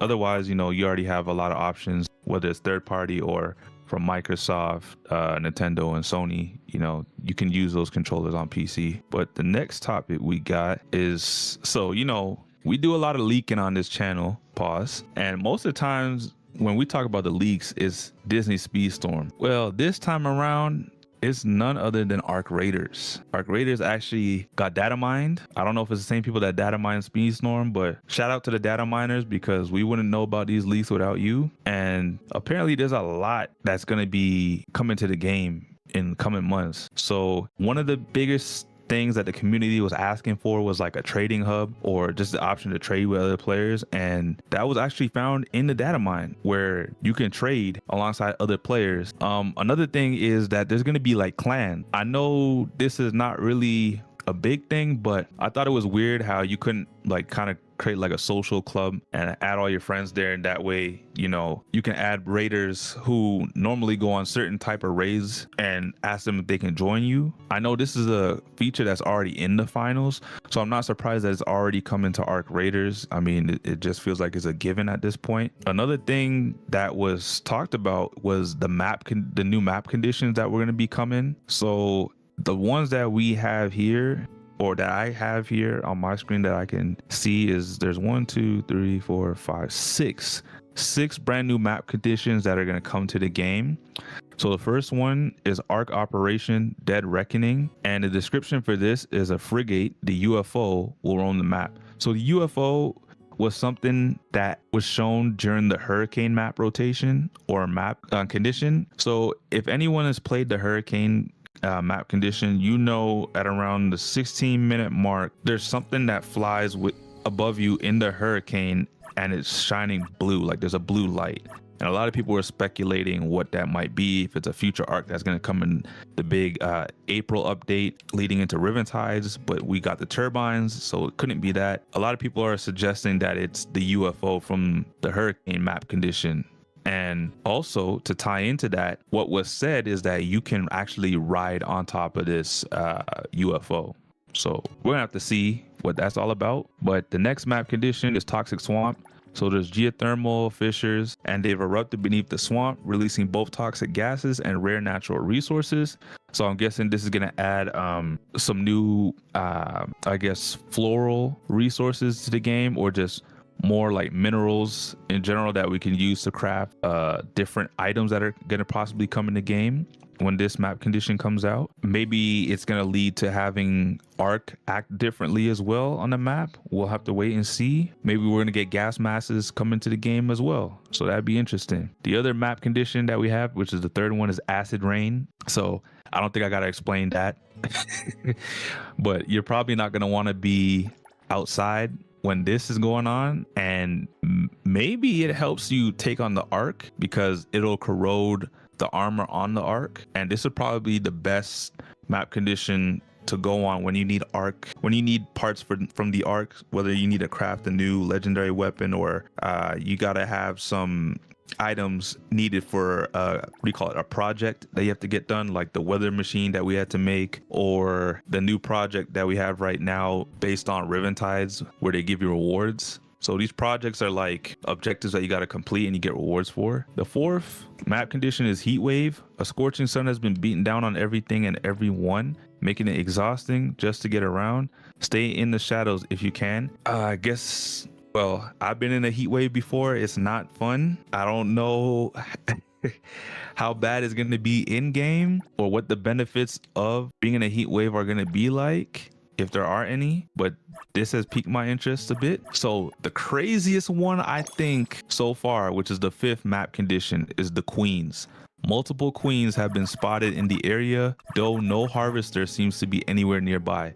So if you ever played this game, you know that the queens are usually spawned in on the map during the harvester map condition, and they protect the harvester because the harvester has the legendary blueprints that you need to craft the legendary weapons. However, from the description, it says there are no harvesters. That means the queens are just roaming on the map, and one queen is bad enough when you're not coordinated.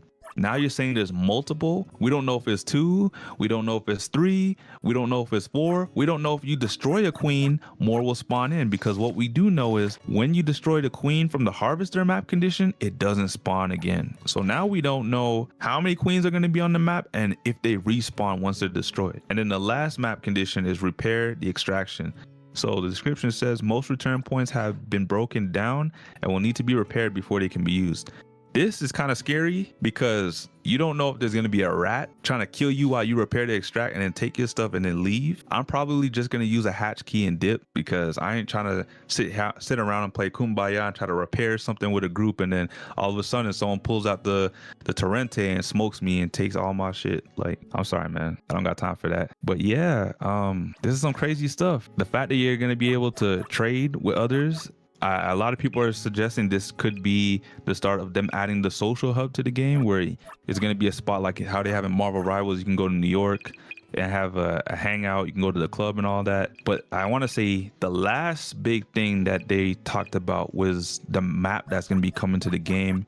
It's a winter themed map. It's called Frozen Trail, and there's not much information on it, but a lot of people are speculating it's going to act the same as the cold snap modifier, which is another map condition where if you're out in the cold for too long, you will take frost damage and it will take damage to your health. So that could be a permanent thing now that we're getting the frost or winter themed map, which is the Frozen Trail. What do you guys think about this? I know they just had the biggest update that the game has seen last month or a week ago, and now, you know, all this stuff has been leaked. You think this is going in the right direction for the company right now? Yeah, I think so. I mean, it sounds like you're pretty excited for it, so if you're pretty excited for it, I'd imagine other Arc Raiders fans are also just as excited. Well, there's a big buzz right now in the community. So I don't really play the game, but the UFO stuff sounds cool.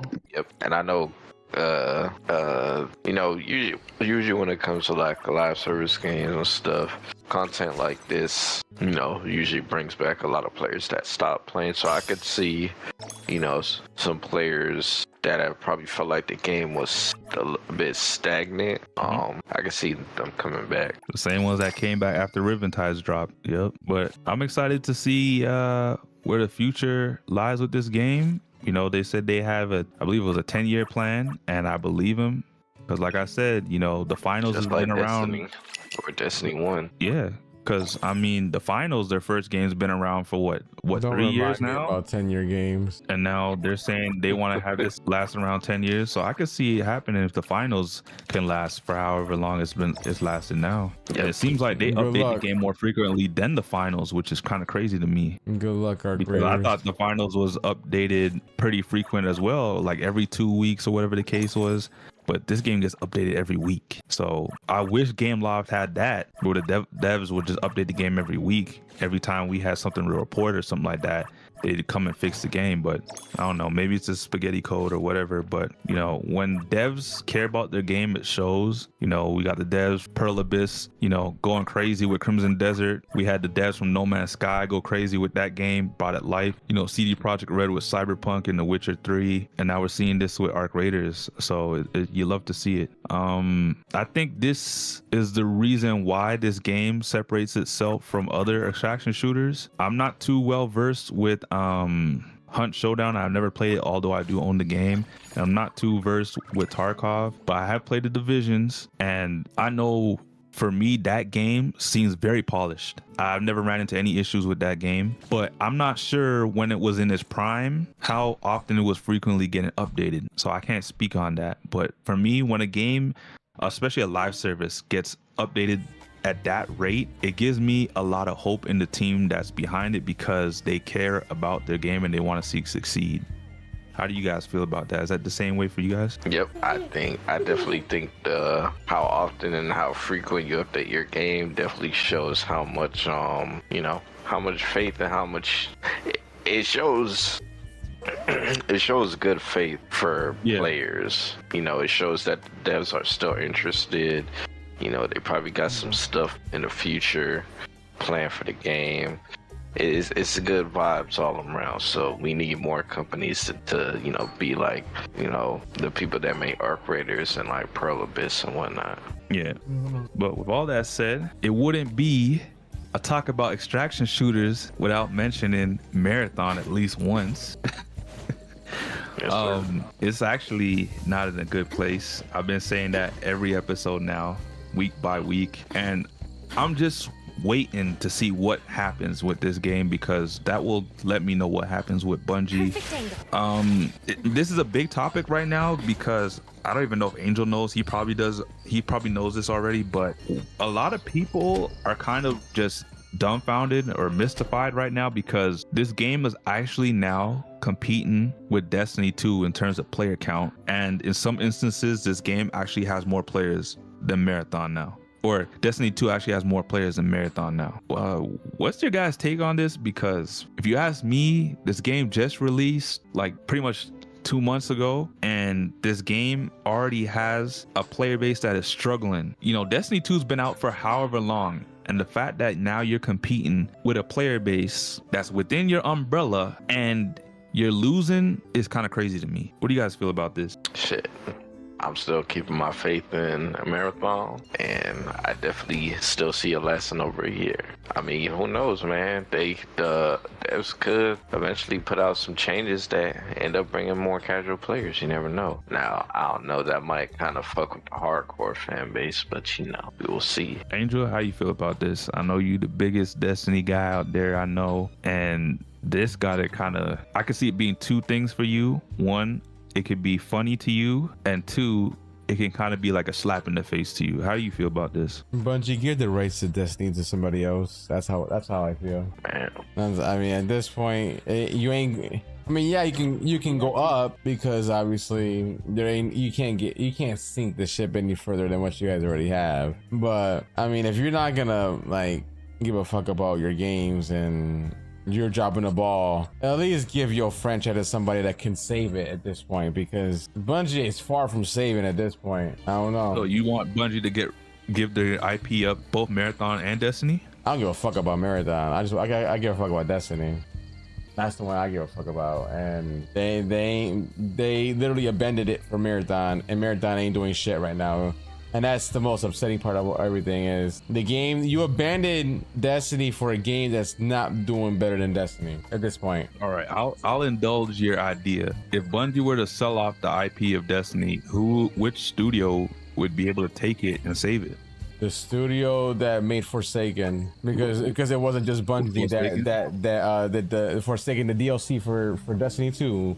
It was literally regarded as the best expansion in the history of all Destiny, and I mean, Bungie made it, but they've also made it with like 2 or 3 separate like studios that helped them. And those are the studios. Collaboration. Yeah, and those studios really is what really helped make that Forsaken what it was. So If there's any studios that I would trust, is those people that helped with the Forsaken. Okay. If it wasn't those studios though, and it had to be like another well-known studio, which ones do you think could take the helm and save this franchise? What you said? You said like a different studio? Yeah. A different studio than those? Like it was a AAA studio. Like what if it was Ubisoft? Hell no. Hell no. DICE or something. I mean, if it's the team behind the Division, no, I hell probably no. think they could do it. No.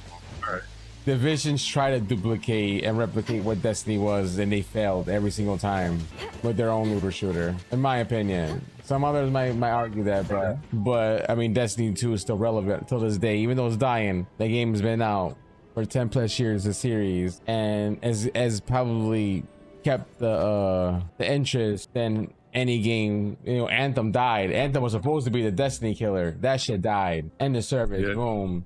Division, not as big as Destiny. That shit, I mean, they might do something with Divisions 3, but, you know, right now, you know, there's a lot of companies that tried the formula of Destiny, and every one of them failed to keep the interest of their player base as long as Destiny has. I don't know. I mean, that's also a hard thing because, you know, Bungie is what created that magic in Destiny. So, you're like, you know, what if another company couldn't, you know... you know, bring that magic back into the game. That's why I said what I said about the other studios, because they already have experience in it. You know what I'm saying? Like another company that tried to do that, I can't see it, man. If my dream company to build Destiny to what it was would be the original Bungie team, the people that left before Destiny 1 came out. Those people that created Halo, the people that left Microsoft to make Halo. I mean, the people that left Microsoft that made Halo to make Destiny. Yeah. And a lot of those OGs left before the game came out, the first one, because of a bunch of bullshit of Activision. So, like, I want those people that left, because those people are the ones that had the vision of what we all wanted Destiny to be. Right. Well, you heard it from the resident Destiny head himself. He said, give the IP away to somebody who cares, because right now both franchises, Marathon and Destiny, aren't looking so good. And the fact that a brand new IP you just dropped 2 months ago is not doing better than the IP you abandoned is kind of crazy. But speaking on extraction shooters or looter shooters, you know, we was just talking about the Division Resurgence that launched on mobile not too long ago actually got a shadow drop on PC. You can now play it on PC. So I do have a trailer here that we can show and react to. Hold on, this is the video? This is what you sent me? I went to the VC, and that was a video that I saw. Oh, okay. Hold on. Now you got me second guessing myself. But based on what you guys can see right now, what do you guys think? Oh, okay, there we go. This is the video. Yeah, I knew it wasn't that. I was like, what do you guys think about this being able to be played on PC now? The Division? Yeah, the Division Resurgence, the mobile game. They dropped it on PC now. I mean, I guess that's good for the Division, you know, get another player base that's not just on mobile. I don't know if this was some type of gacha format style game. From what I heard, this game's actually faithful to the Division. So there's no gacha aspect in this game whatsoever. From what I heard, no. For a free-to-play game, that's kind of weird. The wind's just right. Yeah, I mean, I guess it's good for people who like were playing on PC and always maybe the loot boxes or whatnot on PC. Prefer playing on PC. You can play this on. So I can see that being a plus. I'm going to download it. I definitely do want to check it out, knowing that I could play this on PC. Not that I wouldn't have tried it out on mobile. It's just I like playing it like a mobile game. I like playing it on PC just to try it out and see how it feels, because I know, you know, Google Play now has a PC emulator, but I know you can also use the BlueStacks and play the mobile games that way too. That's how I normally play my games on mobile nowadays. But if it's anything like the Division, which they've said is pretty faithful to, I'm definitely gonna give it a try at some point. I'm not sure what team it is that's behind this one, but if it's the same team behind Destiny Rising, you know, I'm not surprised that it's doing good, because I know Angel was loving the hell out of that mobile game. I mean, shout out, man. You know, I think it's always a plus whenever your game gets put on PC, man. The next topic, we got Conan Exiles Enhanced. So, you know, normally when a game gets a new version, you can expect to see a price tag alongside of it. But, you know, the team behind Conan Exiles, Funcom, they said, no. This is just an upgrade to the Unreal Engine from 4 to 5. This shit's free if you already own the game, and you can enjoy the new benefits to this. And this trailer that we're about to watch, it kind of blew my mind that just upgrading from 4 to 5, the way that the game got treated and got a facelift was crazy to me. But also, it shows something else. Like, to all the scummy developers and publishers out there, I'm talking about you guys that created Ark, Survival Evolved, you know, for people that said that, you know, they're going to do an enhanced edition and then later on charged everyone for it, I find that kind of scummy, even though it was just an update to the game. It wasn't anything new, no DLC, nothing like that. And then you got another publisher and developing studio that's in the same genre as you, competing with you, give out a free update to their game. This is what time we're in for gaming right now. You know, people setting bad standards and people setting good standards. So this is something I like to see. So is this just like a free update? Yeah, it's free. So essentially anyone who already owns the game on PC gets this for free. It's not available for consoles, but they haven't ruled it out coming to consoles. And from this trailer alone, it changes a lot to the game. Like, so there's this one area that is separate from like the base game, like a different map, and it now combines both of the maps together with this update. It's funny how you bring up that Ark shit, because it looked like people in the comments comparing it to Ark, saying the Ark devs was fucking people over with the $40 update. That's basically like this. Yep. That's the reason why I didn't buy Ark, the update, the enhanced, because I bought the full version of the first game that was on PS4 and Xbox One. Bought the full version, like the Ultimate Edition. Then they're like, yeah, we're gonna do an update for Series X and S and PS5, and it's gonna be free. Then they backtracked and then they charged everybody for it. And I'm like, nope, not doing that. Not supporting you guys with that. So, I mean, do you play Conan Exiles? I was actually gonna buy it the other day because it was on sale, and then when I saw this trailer, I was like, damn, so they're just gonna do a free update for everybody? So that means you're still gonna buy it? The wind's just right. Yeah, probably on PC though. Okay. Boy, man. From what I've seen in the trailer, shit looked good, man. It does.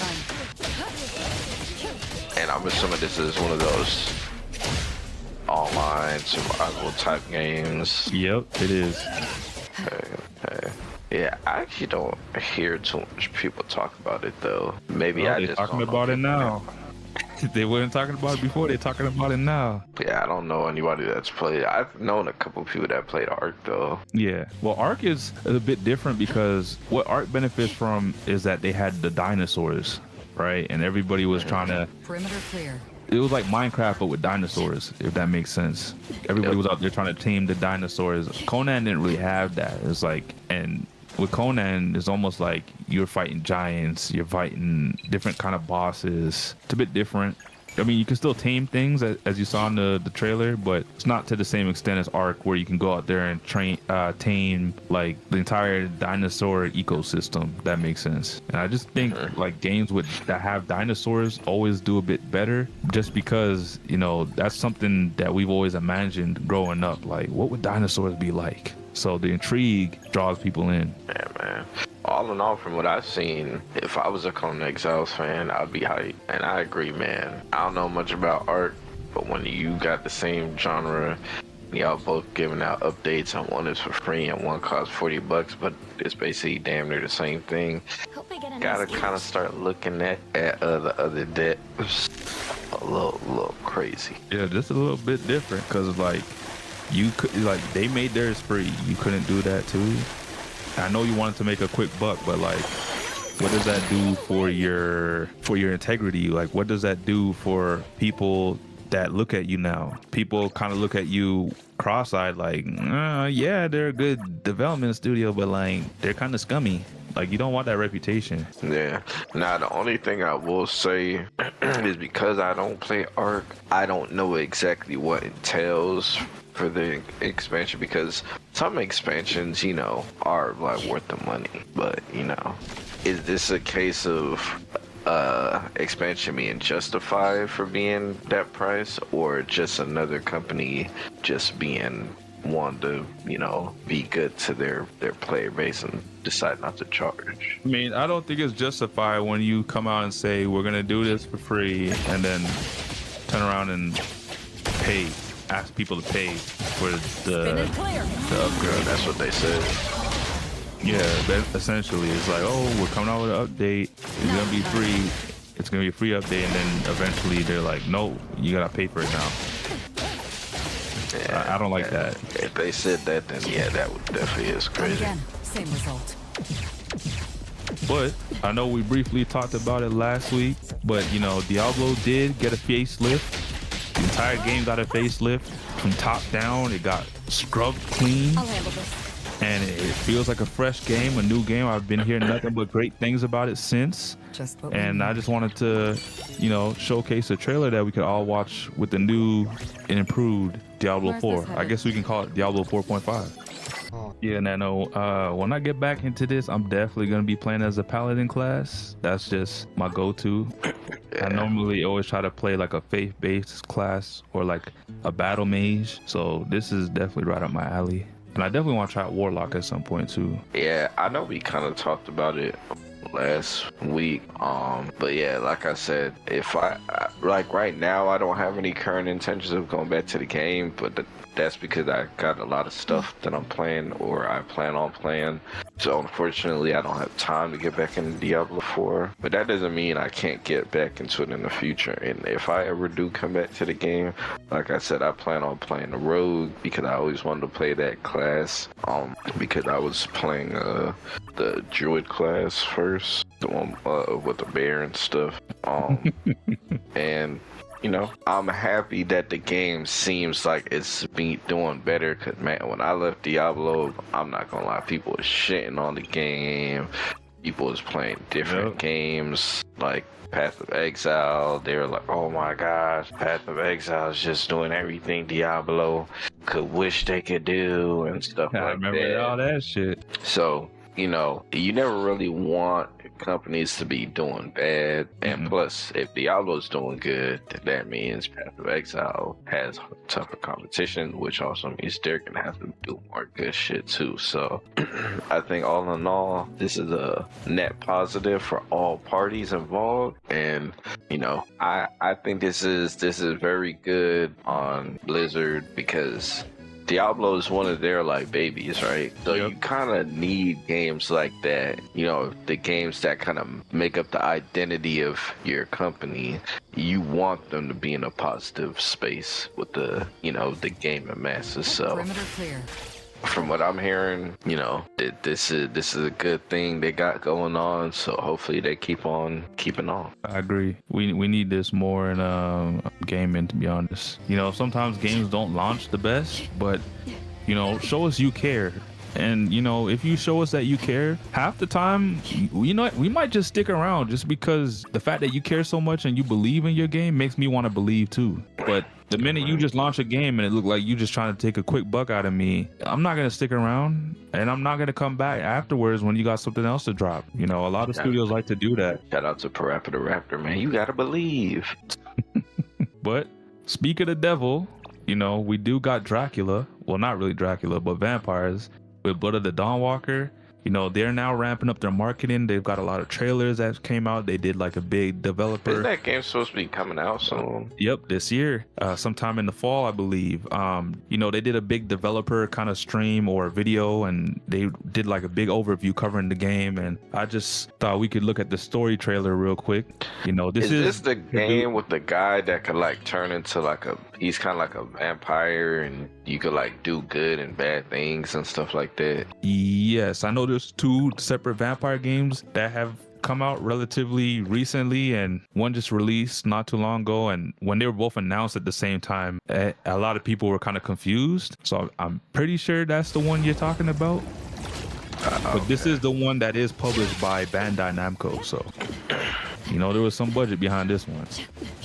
I'm actually pretty excited about this game because it's not too often you get like an open world vampire game. You know, I can't remember the last time we had one. I know we've had some decent vampire games in the past, like Vampire. We've had Castlevania. I'm talking about Castlevania, the 3D version, not the platformer. And aside from that, Vampire the Masquerade 2. So not too many. This is the one, right, Nano? Yeah, I think this is the one I was talking about. Yeah, I'm definitely getting this day one. So if I'm being honest, my sights were never really on this game. It's kind of one of the games that's just gonna come out and I'm just gonna see what it does. It wasn't a priority for me, but I still want to see if it could do good, just to see what people are saying about it. And from the looks of the trailer, it looked like it got some good potential, man. Oh, don't worry, man. This is definitely a game that was gonna come out, and I was gonna look to see what it does because I'm gonna get right into it. The combat, I very much like the idea of it being directional combat, where wherever you aim your analog stick, that's where the sword goes, that's where it blocks. It's gonna take a lot of skill when you fight these bosses, so. I'm not gonna lie, Sammy, this looks like it's the narrative is gonna be strong with this one. Yep. I like the voice acting and stuff. Kind of reminds me of like Game of Thrones and Lord of the Rings and whatnot. Yeah, a little bit. Like I said, Bandai Namco is the publisher for this game, so I'm pretty sure once they saw the first reception for the trailer that came out a while back, they was like, shit, we got one here, boys. And, you know, they're like, take everything you need for the budget. We got. They came in there with a checkbook, a blank checkbook, and it's like, print whatever number you need, because this... And you know what, Nano? The combat reminds me of Deliverance. Kingdom Come. Okay. When they're explaining it, because I know Kingdom Come Deliverance has the same kind of combat in terms of directional combat, and that all originated actually from, you know, Mountain Blade. If whoever is familiar with that series. I'm looking at the comments. This person's saying art style, the sound design, and the textures remind them of Witcher 3 a lot, and it makes them hype. You saying this game of year contender already? Hey, listen, if you look at the comments right now, they're saying Witcher, bro. Witcher, but with vampires. Yeah, and I know people loved Witcher. Hey, but if you're excited about this, Nano, you're gonna be excited with what else we got to show. And for years they've been teasing this, they've been talking about this, but now it's real, it's coming, and it's Black Flag Resynced. And we got a trailer for that, and we can watch that. How do you feel about that news, Nano? Have you played Black Flag? I'm not gonna lie to you, Sammy. I know you just hyped that shit up, but I have never played an AC game a day in my life. Well, you gonna play this one? How about that? I don't know about that one. I don't know about that. You're gonna play Black Flag. Listen, I know Caleb's played Black Flag. Shout out to the AC. I know it has some hit or miss titles. Oh hell no! Angel saying it's trash. I haven't played any Assassin's Creed games. I'm a Prince of Persia head. You know, they need to focus on that. All these damn Assassin's Creed games. I'm not gonna lie. I wanted that Prince of Persia game too. I almost cried that it got canceled, but shit, yeah. That's my game. That's one of my favorite games of all time. I'll be thinking like 10 times, bro. We was on the same type of time, Caleb. I know. Don't worry. I was there with you. Rest for a moment. We played that games and we cried about canceled games. They're like y'all want to talk about slop. They like their Assassin's Creed slop. But this one, I think, was much needed because this one was the best in the franchise, arguably.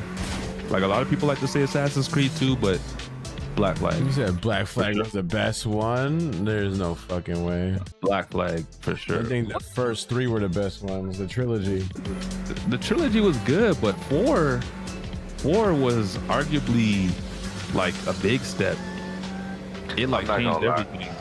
From what I hear people love the originals, and I hear mixed things about 3, but yeah, 3 was the middle child, which is weird because it's the third one.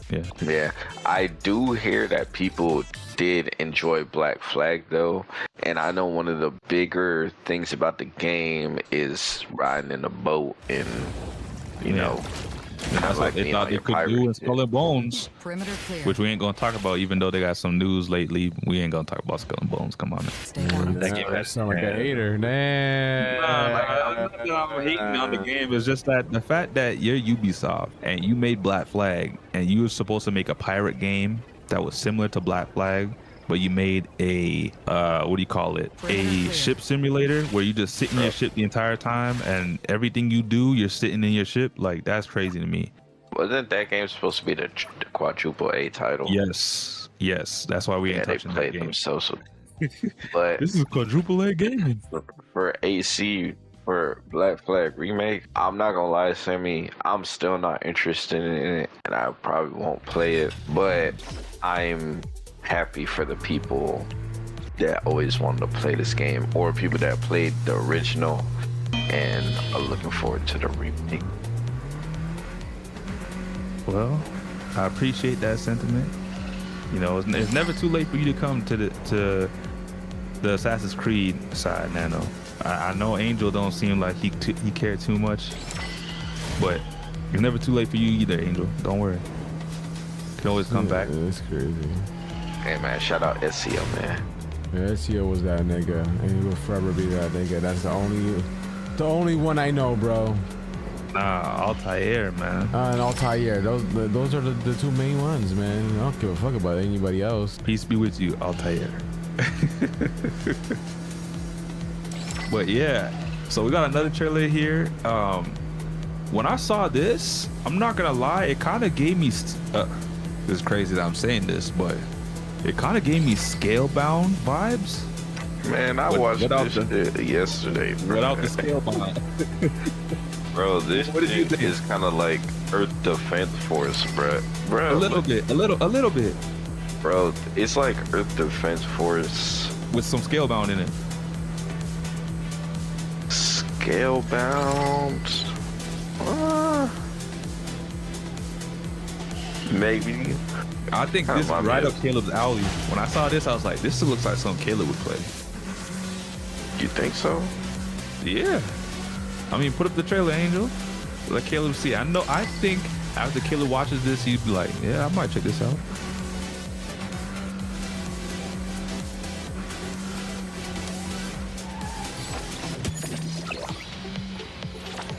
Oh, by the way, Caleb, I was actually sitting down and watching some of your old videos, man. You funny, man. You funny.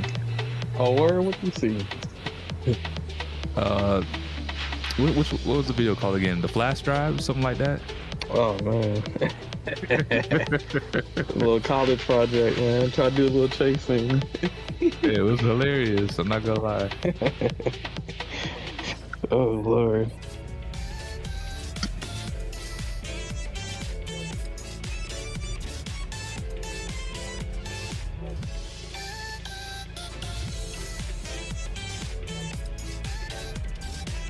Yeah, this shit is definitely Earth Defense Force, bro. But with other trying creatures that it looks intense. Yeah, I can see myself playing this game. I told you, man. Oh, I like my big giant kaiju monsters. Yeah, man, got some EDF from Pacific Rim going on.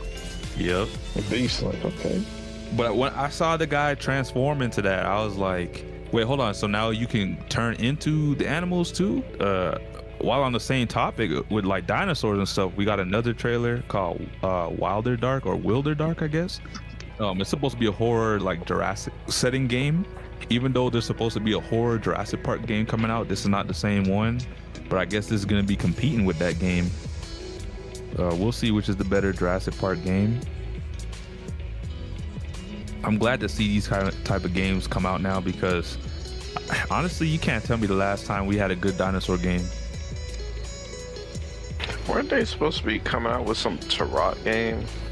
Yep, the Tarot remake. That's going to be coming out too. So we're going to have 3 dinosaur games to play.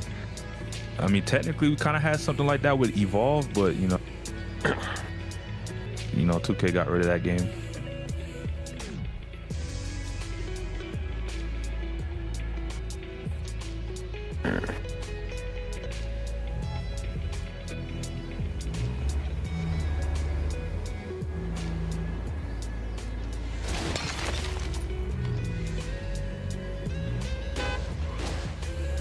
So I can't really give my opinions on this game because I need to see gameplay. But for those people who are into the dinosaur-like games and fighting dinosaurs and stuff like that, you know, they might be eating. We got the trailer up already? Shit, bruh, every time you post the trailer, I just watch it on my own, on my phone. Oh, okay. So After this one, we got a movie-based game. I haven't seen a movie-based game in years. Not since they used to drop a movie and then within like 6 months, the game would come out for that movie. Some of them were good and then the other ones were bad. It was more hit and miss, but you know, there was some hidden gems and some bangers back in that era of gaming. I know the King Kong one was a good one. hold on, yeah, I gotta go to the bathroom real quick. Yep. The next one we got, you know, this one is the War of the Worlds, Siberia. So for those of you who watch War of the Worlds, this one is like, well, I guess it's the only game that has War of the Worlds, but this one is based on like the aliens coming down and invading Earth, and then, you know, those giant tripods that come and abduct the people. This is that. So I've been hearing about this studio working on this game for a while now, and the fact that now they got a trailer out, it's kind of excited me. Like, I was a big fan of the movies, and I definitely want to check this game out. I don't know if I'm gonna get it day one, but I'm definitely gonna play it eventually.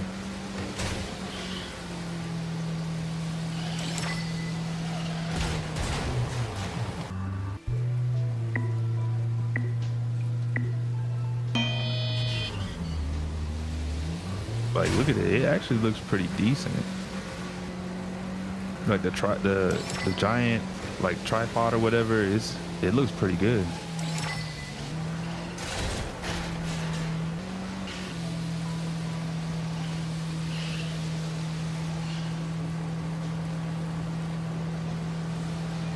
So a bit of a different pace now. We got something coming out of Sony Studios or PlayStation Studios, which is Horizon Hunters Gathering.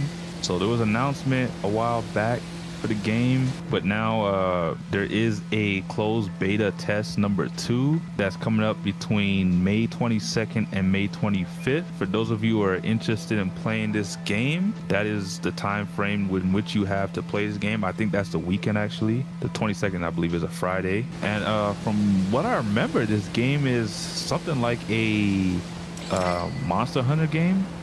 So we could just see that trailer real quick. Caleb, you gonna be playing this? Because I know you a big Horizon fan. I play all the Horizon games I can. Did you play the Lego one that came out? Not yet.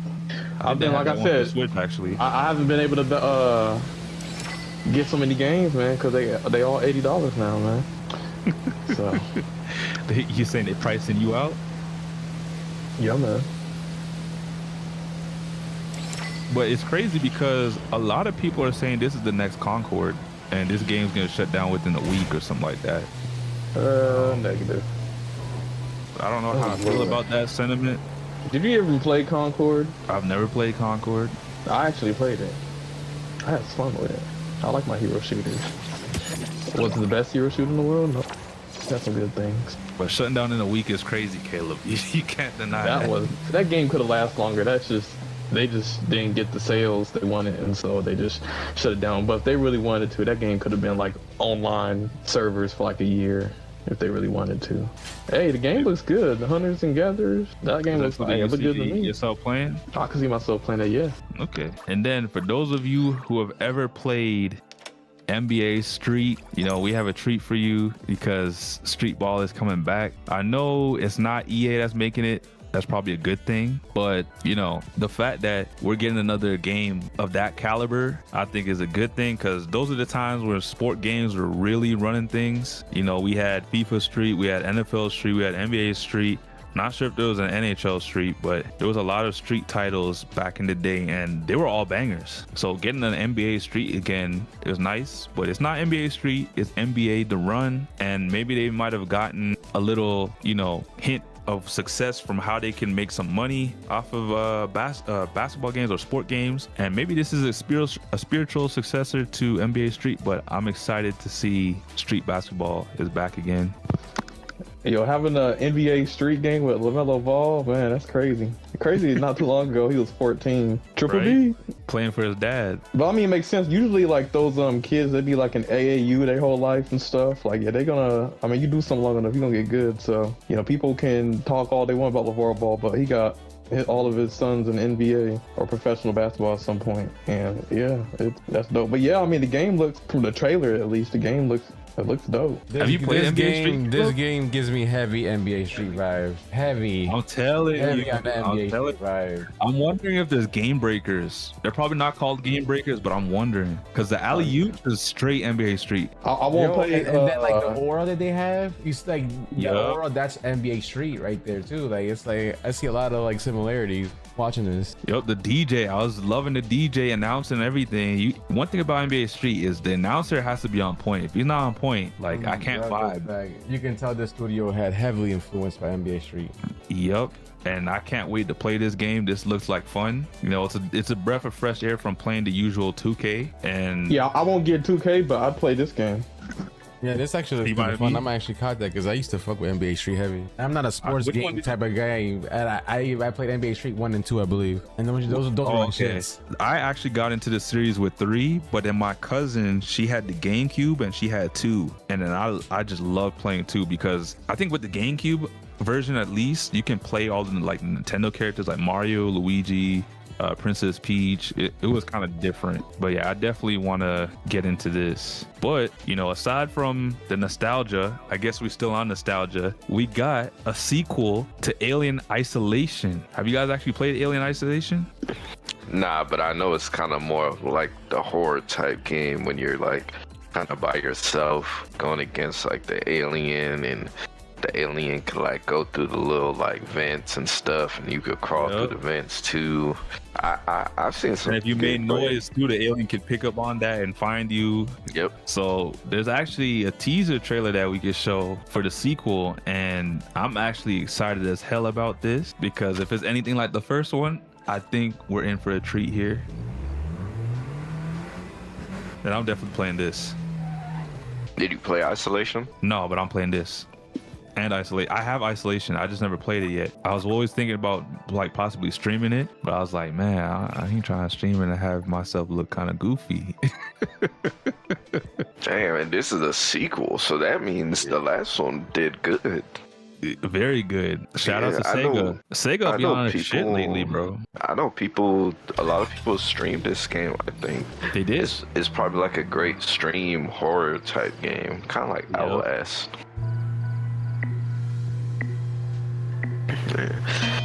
Hey man, listen.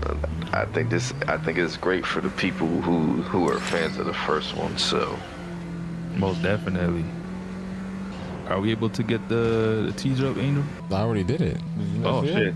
yeah, it's only like 20-something seconds. Yeah, it's just weird. that shit was Okay. like done in 2.5 seconds. I'm like, okay. All right, no problem. But that's not the only Aliens news. For all you alien heads out there, man, there's an Aliens Fireteam Elite 2 trailer releasing tomorrow. Yup. They coming out with sequels everywhere. So that game must have did really good because the fact that it's getting a sequel already, and that game didn't come out not too long ago, Sega's on their shit.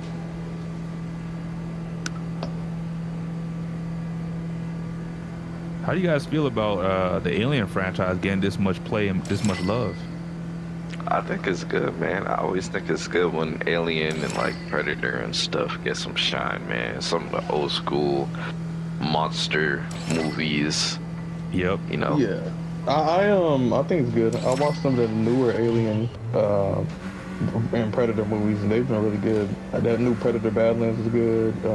It's like an animated Predator. Like they're like, hey, we got a multi-million-dollar franchise, and they're bringing it back. Kind of like how Star Wars, they coming out with their new shows and movies. It seems like Alien and Predator are coming out with their stuff, and it's been good so far. So it's good to see that they still got some more stuff. Hold on. Alien Fireteam Elite 2. Mhm. Isn't this the game when you're playing That's the Fireteam Elite.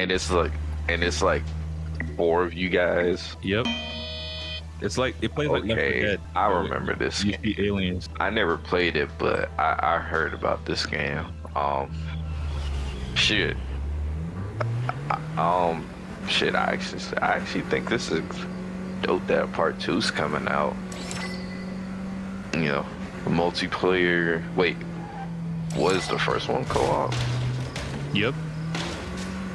Yeah, I think a lot of people are gonna gravitate to this game then. What the last trailer that we got to show you, and then we could talk about the Nintendo Direct, is ShatterRush. This is definitely a spiritual successor of Titanfall 3 because we didn't get a Titanfall 3, so I guess this was a Titanfall 3 we've all wanted. The studio said, I'll do it myself, and this is what we got. Shout out to the dev team, Tetra Studios, behind ShatterRush, because they're giving us Titanfall 3.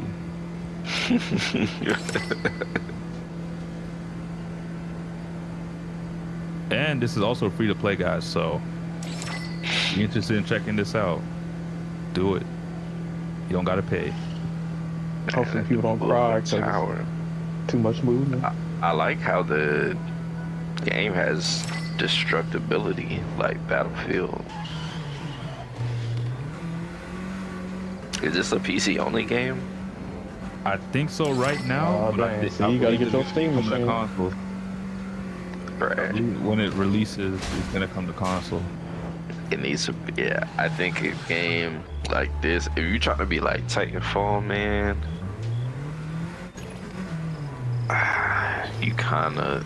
This does look fun as hell, though. Yeah, you want your player base to be kind of big.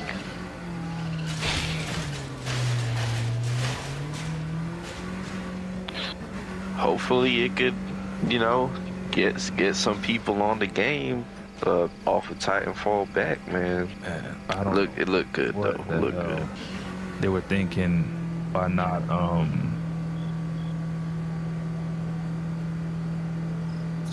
man, I don't know what EA was thinking, not dropping Titanfall 3. Pretty sure we'll get it one of these days.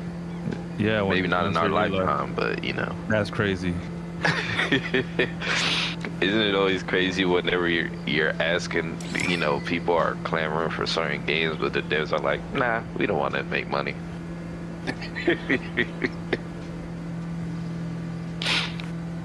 Yeah, but Angel, I guess the last thing we could show is the direct for Star Fox. I know Nano had a That's a good point. Nano just said, hey, you know, people be asking for games and they be like, no, we don't make money. That's kind of how I feel with F-Zero. It's like, y'all can remake Star Fox 64 5 times, and then y'all can't come out with another F-Zero game or a remaster. Like, come on. Literally the top comment is talking about F-Zero, bro. Damn. Was that Yeah, you? they just keep making this. They just keep making the same game, Star Fox game, with just updated graphics to the, you know, from the Wii to the Switch to the Switch 2. I but wonder it's like if they're it's the not same doing game. that because they don't want it to compete with Mario Kart. Bro, But it's two it's different there. types of games, though. I know, Yeah, but then it would still compete with Mario Kart because it's a racer. Yeah, but they would make money Mario from that 'cause Kart. Nintendo owns both of them, so it's not like it would. I know Nintendo owns both of them, and Nintendo's been kind of weird lately. We can all agree. Nah, man, they need to stop fucking around and make F-Zero, bro. Like, it's now would probably pique more people's interest, and for the younger audience, they're probably like, "Oh snap! This game for the Switch 2 was the Fox that was in Mario." So maybe they're gonna be, you know, they're gonna be more interested in the game, which will bring new eyes to it. So I actually think that's pretty smart. And I believe this is supposed to be a remake of Star Fox 64, which was extremely goated. Why they all got the same drip? Because they're part of the same team. It sounds like somebody's fan is going off or something. Yeah, but I mean, like, they couldn't have a different hairstyle, and like, I get the T-shirt, but like, everyone wearing the same. I feel like this man just got that shit from the last guy that was just speaking. Here's my shirt and here's my vest. Put this on. Or here's my shirt and my jacket. Put this on. Oh yeah, you talking about the dude talking? Yeah. Hey man, listen, they wanted to be they wanted to ditto the drip, man. I don't know what to tell you. Yeah, okay. I've never played a Star Fox game, so nor will I ever because I'm not getting a Switch, but I'll definitely watch you guys play this. Yo, let me ask, Caleb, what do you think about the designs? It looks Yeah, this interesting. is good. Y'all don't hear those? Have y'all seen the video? It sounds like just like some engine noises going off in the background. I don't know if that's Angel playing a game. Yeah, I think it's Angel playing this anime game, this gacha game. And The designs, I guess it looks more realistic. I don't mind it. I think Fox looks alright. I don't know. Man, the graphics look good. This is a Switch 2 for real? Yeah, Switch This 2. ain't no damn Switch 2. This is on PC. Switch 2, This man. is on the Switch 2 PC emulator. The Switch 2 don't got bad graphics, bro. I know it, no, I'm more just messing with realistic. y'all, man. That's what I said, Caleb. It looks Yeah, more it's pretty realistic. Now, here's the thing, though, because up to Okay. now, My issue with it looks more realistic, but the gameplay still looks like outdated. old school. Yeah, like if y'all Yes. gonna do that, update I agree. and reinvent the gameplay. I agree. But they do announce. Wait, they watch the direct, Caleb. No, I haven't watched it. Yeah, they do show like some more cool things. Like it has like online battles and stuff like that, and that actually looked pretty fire. That's cool. But it's I agree for a with you. Though. game- I think they should add more mechanics to make the like gameplay. mechanics that they could have put in the game, but maybe they didn't have the ability to do it with the limited technology at the time. It's like 2026. It's not 1996. So they definitely could have did something too, especially if it's going to be the same game. You mix up the formula a little bit, like add Funny. Which being 100. Not I used to be a big 1996, Nintendo fan, bro. But over the years, I've opened my eyes to their effery. like just putting out nostalgic slop just doesn't do it for me anymore. So you gotta add something to it. So they could have did something where you could be in the cockpit view, or they could have I don't know, just think different things, man. Innovate. Yes. I agree with you. I definitely think they could have innovated on some stuff, but I guess they're trying to keep it as one-to-one to the original as possible. If this means maybe in the future they, maybe they're trying to get in their Star Fox bag, they're realizing, wait, we actually have IPs, let's use them. Star Fox was in the new Super Mario Galaxy movie, and obviously they're trying to modernize Fox and, this game. So maybe, they're like, okay, let's start making some Fox games. Let's do something with the IP. If that's the direction they're going, I'm cool with it. But That's what I think. That's exactly what I was thinking. I was thinking they're gonna try to play it safe with the remake, and then when they make a new Star Fox game, Then add like new an stuff or actual, something. yeah, I think they'll add a lot more mechanics. yeah.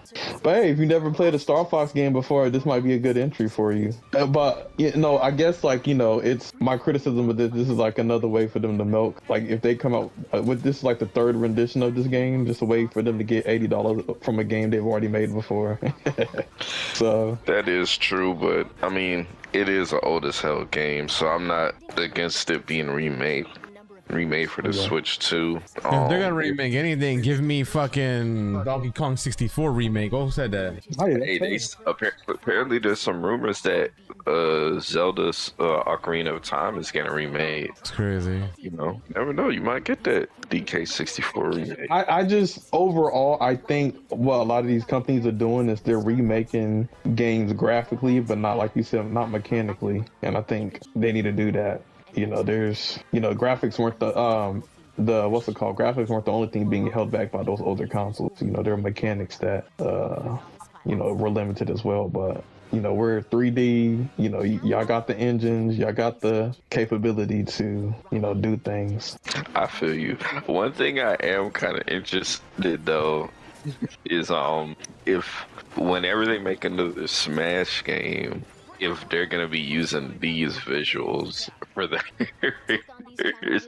For Fox? Yeah, because they look more realistic, but And I don't think it's a bad design. The only thing is we're so used to them looking so animated, so more cartoonish. Yeah, it's gonna be the next Smash if they do make another Smash. It's gonna be interesting because I mean, even Donkey Kong has a new look, and I'm just like, which version are they gonna use? Like, hopefully not the movie one. You know, if they do the new game one, that'd be all right. But like, because in the way they typically do it for Smash is they'll take the most recent version of the character and put them in the game.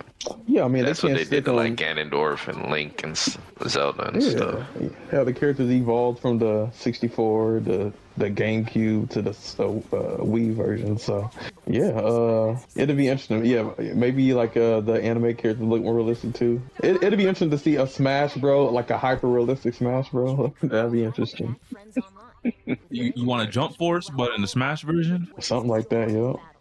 How you feel about that, man? And Jump Force actually wasn't, I don't think it was a bad game. I had fun with it.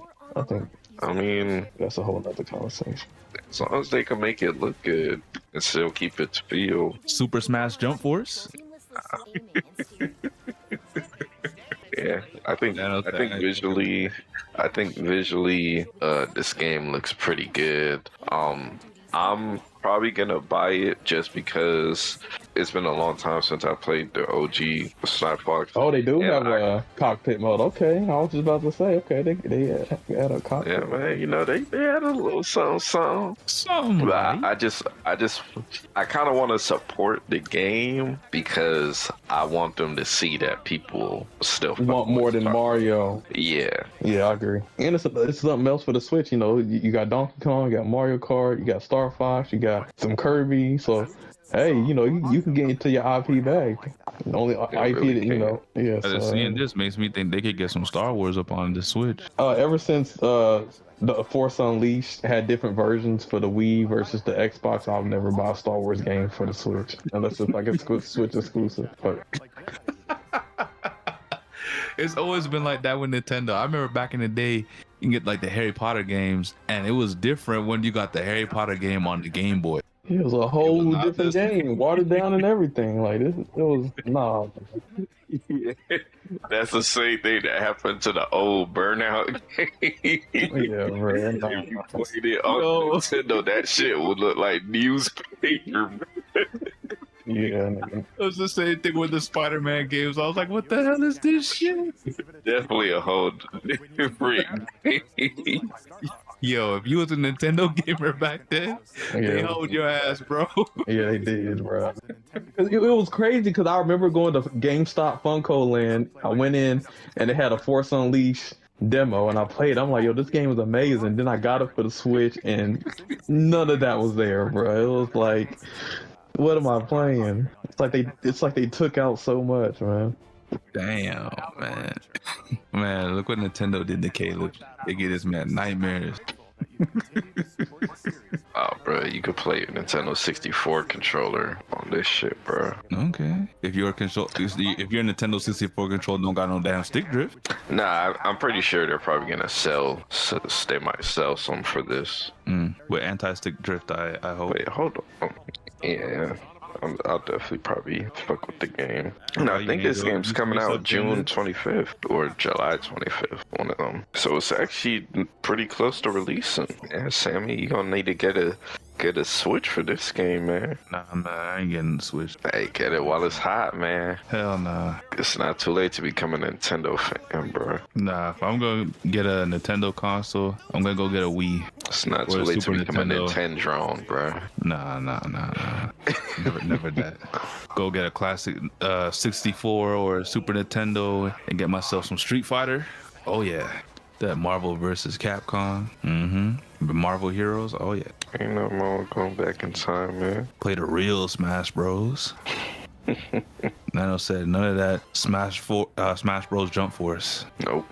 But I mean, it's pretty much at the end of the trailer. But all in all, I'm looking forward to the game. I'm hoping with the Super Mario movie, it'll be able to bring some new audiences to the game.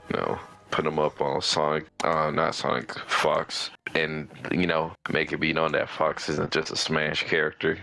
Unfortunately, my boy Captain Falcon is in that bag right now, but thankfully somebody's still getting new games. But yeah, man, I mean, it's pretty much it for the direct. I mean, I guess I think that's pretty much it for this episode. So probably get into our final statements, and I guess to start off for me, man, great episode. I think we got some cool things to look forward to in the game realm, especially with all the trailers we just watched. GameStop, I don't know what you're doing, but we got our eyes on you. And, GTA, do not overprice yourself, because you can, but it'll be nice if you just be humble, man. But that's my final statements, man. Mr. Caleb Black Flash, on you. Well, I can go instead of Caleb. I'm waiting on Dawnwalker. I'm loving Crimson Desert right now. Arc Raiders is my favorite multiplayer game to play. May 19th, you're going to see me in the streets of Japan. All right? The stream sniper is landing in Tokyo, okay? But apart from that, like I said, Dawnwalker, I'm waiting for that game. A lot of games that we just showed you guys, and I guess maybe introduced to some of you out there who was living under a rock. So it's an exciting time to be a gamer. I know we said that last year in 2025, early in the year, but I'm saying this again in 2026. There's some games that are some bangers right now. Let me correct myself. There are a lot of games right now that are bangers right now. And the fact that we've had at least 2 every month is kind of crazy. So it's a good time to be a gamer. So don't be just live servicing up every game you can. Sit down and take a break, play a single player game, and enjoy gaming, because we're not gonna have this forever. I'm telling you right now, especially if Bank of America wants GTA to drop for 80, which honestly I can understand that, but then other AAA publishers, studios, they want to do that too. Like I said, there's a couple of studios and publishers I think that could pull that shit out, just because they have a monopoly on certain franchises or certain genres in gaming, like sports, and I don't want to see that happen, because then other publishers are gonna be like, well, I mean, if they could do that, we could do that. We own Harry Potter, or we own Lord of the Rings. Like, no, it don't work like that. But yeah, I hope that Bungie can figure a way out of their funk and lock in for the rest of the year, but we'll see. And I'm just excited to see where gaming is going to take me this year. Hopefully GTA 6 releases this year. I can see it being delayed though. Again. Most anticipated game for 2026. Caleb? That shit's getting delayed, bro. Don't believe the hype. What's up? Final thoughts and statement? Hey man, one of these, hopefully we can get my name permanently Caleb Black Flash and not ... But C dot? Hey man, yeah. Seymour? I see you. Yeah, they got Shout out to Seymour. People gonna be like, who is C? Oh, I don't know. But nah, this week should be interesting for matches. But yeah, hopefully, I forgot this. But yeah, hopefully, The Boys. Watch The Boys. The Boys episode was fire. I still gotta get that. Yeah, it was crazy. But nah, good podcast, man. Good podcast. Final thoughts: I will not be paying $80 for any game but GTA 6. That it's not going to be the standard for me. That's the case, and now I'm just going to wait for games. But yeah, that's my final thoughts, man. Bank of America is trash. Darrell's back. Watch your back. It's on you, Mr. Angel. All right, y'all. Great podcast, everybody. Y'all, a lot of great topics, a lot of good news. Y'all, stay tuned. Weekend is Division. We're gonna have some spicy matches. Other than that, that's pretty much it. I think I missed. Well, I'll probably stream Friday or something like that. I'll probably stream some Neverness to Everness, because that's the baby right now. Maybe I do a DJ stream too at the same time. You never know. Other than that, yo, you guys have a fantastic rest of your day. Happy Wednesday, everybody. If you guys like the content, like, subscribe, hit the bell to get notified whenever we go live. And we'll see you guys on the next one, y'all. Much love. You have a good one, y'all. Have a good night, y'all. Later. Sorry about the crash. So the stream did crash. I see like 2 videos. Caleb did not like hearing that. No, we did crash. Yeah, I don't understand what happened there. I don't know. I just started realizing the shit was buffering. I was like, what the hell? Like my whole PC turned off. I don't have no idea why.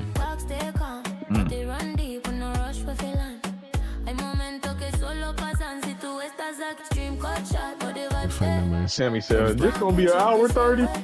This gonna be an hour 30." It could have been, but you know, we did talk about Speedstorm for an hour. No, don't blame Speedstorm. You're always blaming Speedstorm. You're always blaming Speedstorm, but Speedstorm was just not even a whole hour. You mean it was a whole hour? Pretty much. What? It was like 45 minutes. I was looking before we did the other subject. Okay. So that means we talked the other subjects that weren't Speedstorm for almost 2 hours. So just, you know. Still 2.5 hours. That's not bad. Let's not blame Speedstorm now. That's not bad. I told you guys. We just got Sammy on that, man. Sammy is don't the blame biggest Speedstorm. Speedstorm hater on this podcast. That's all I'm saying. To give Sammy the benefit of the doubt, it did crash, so that did take up some time.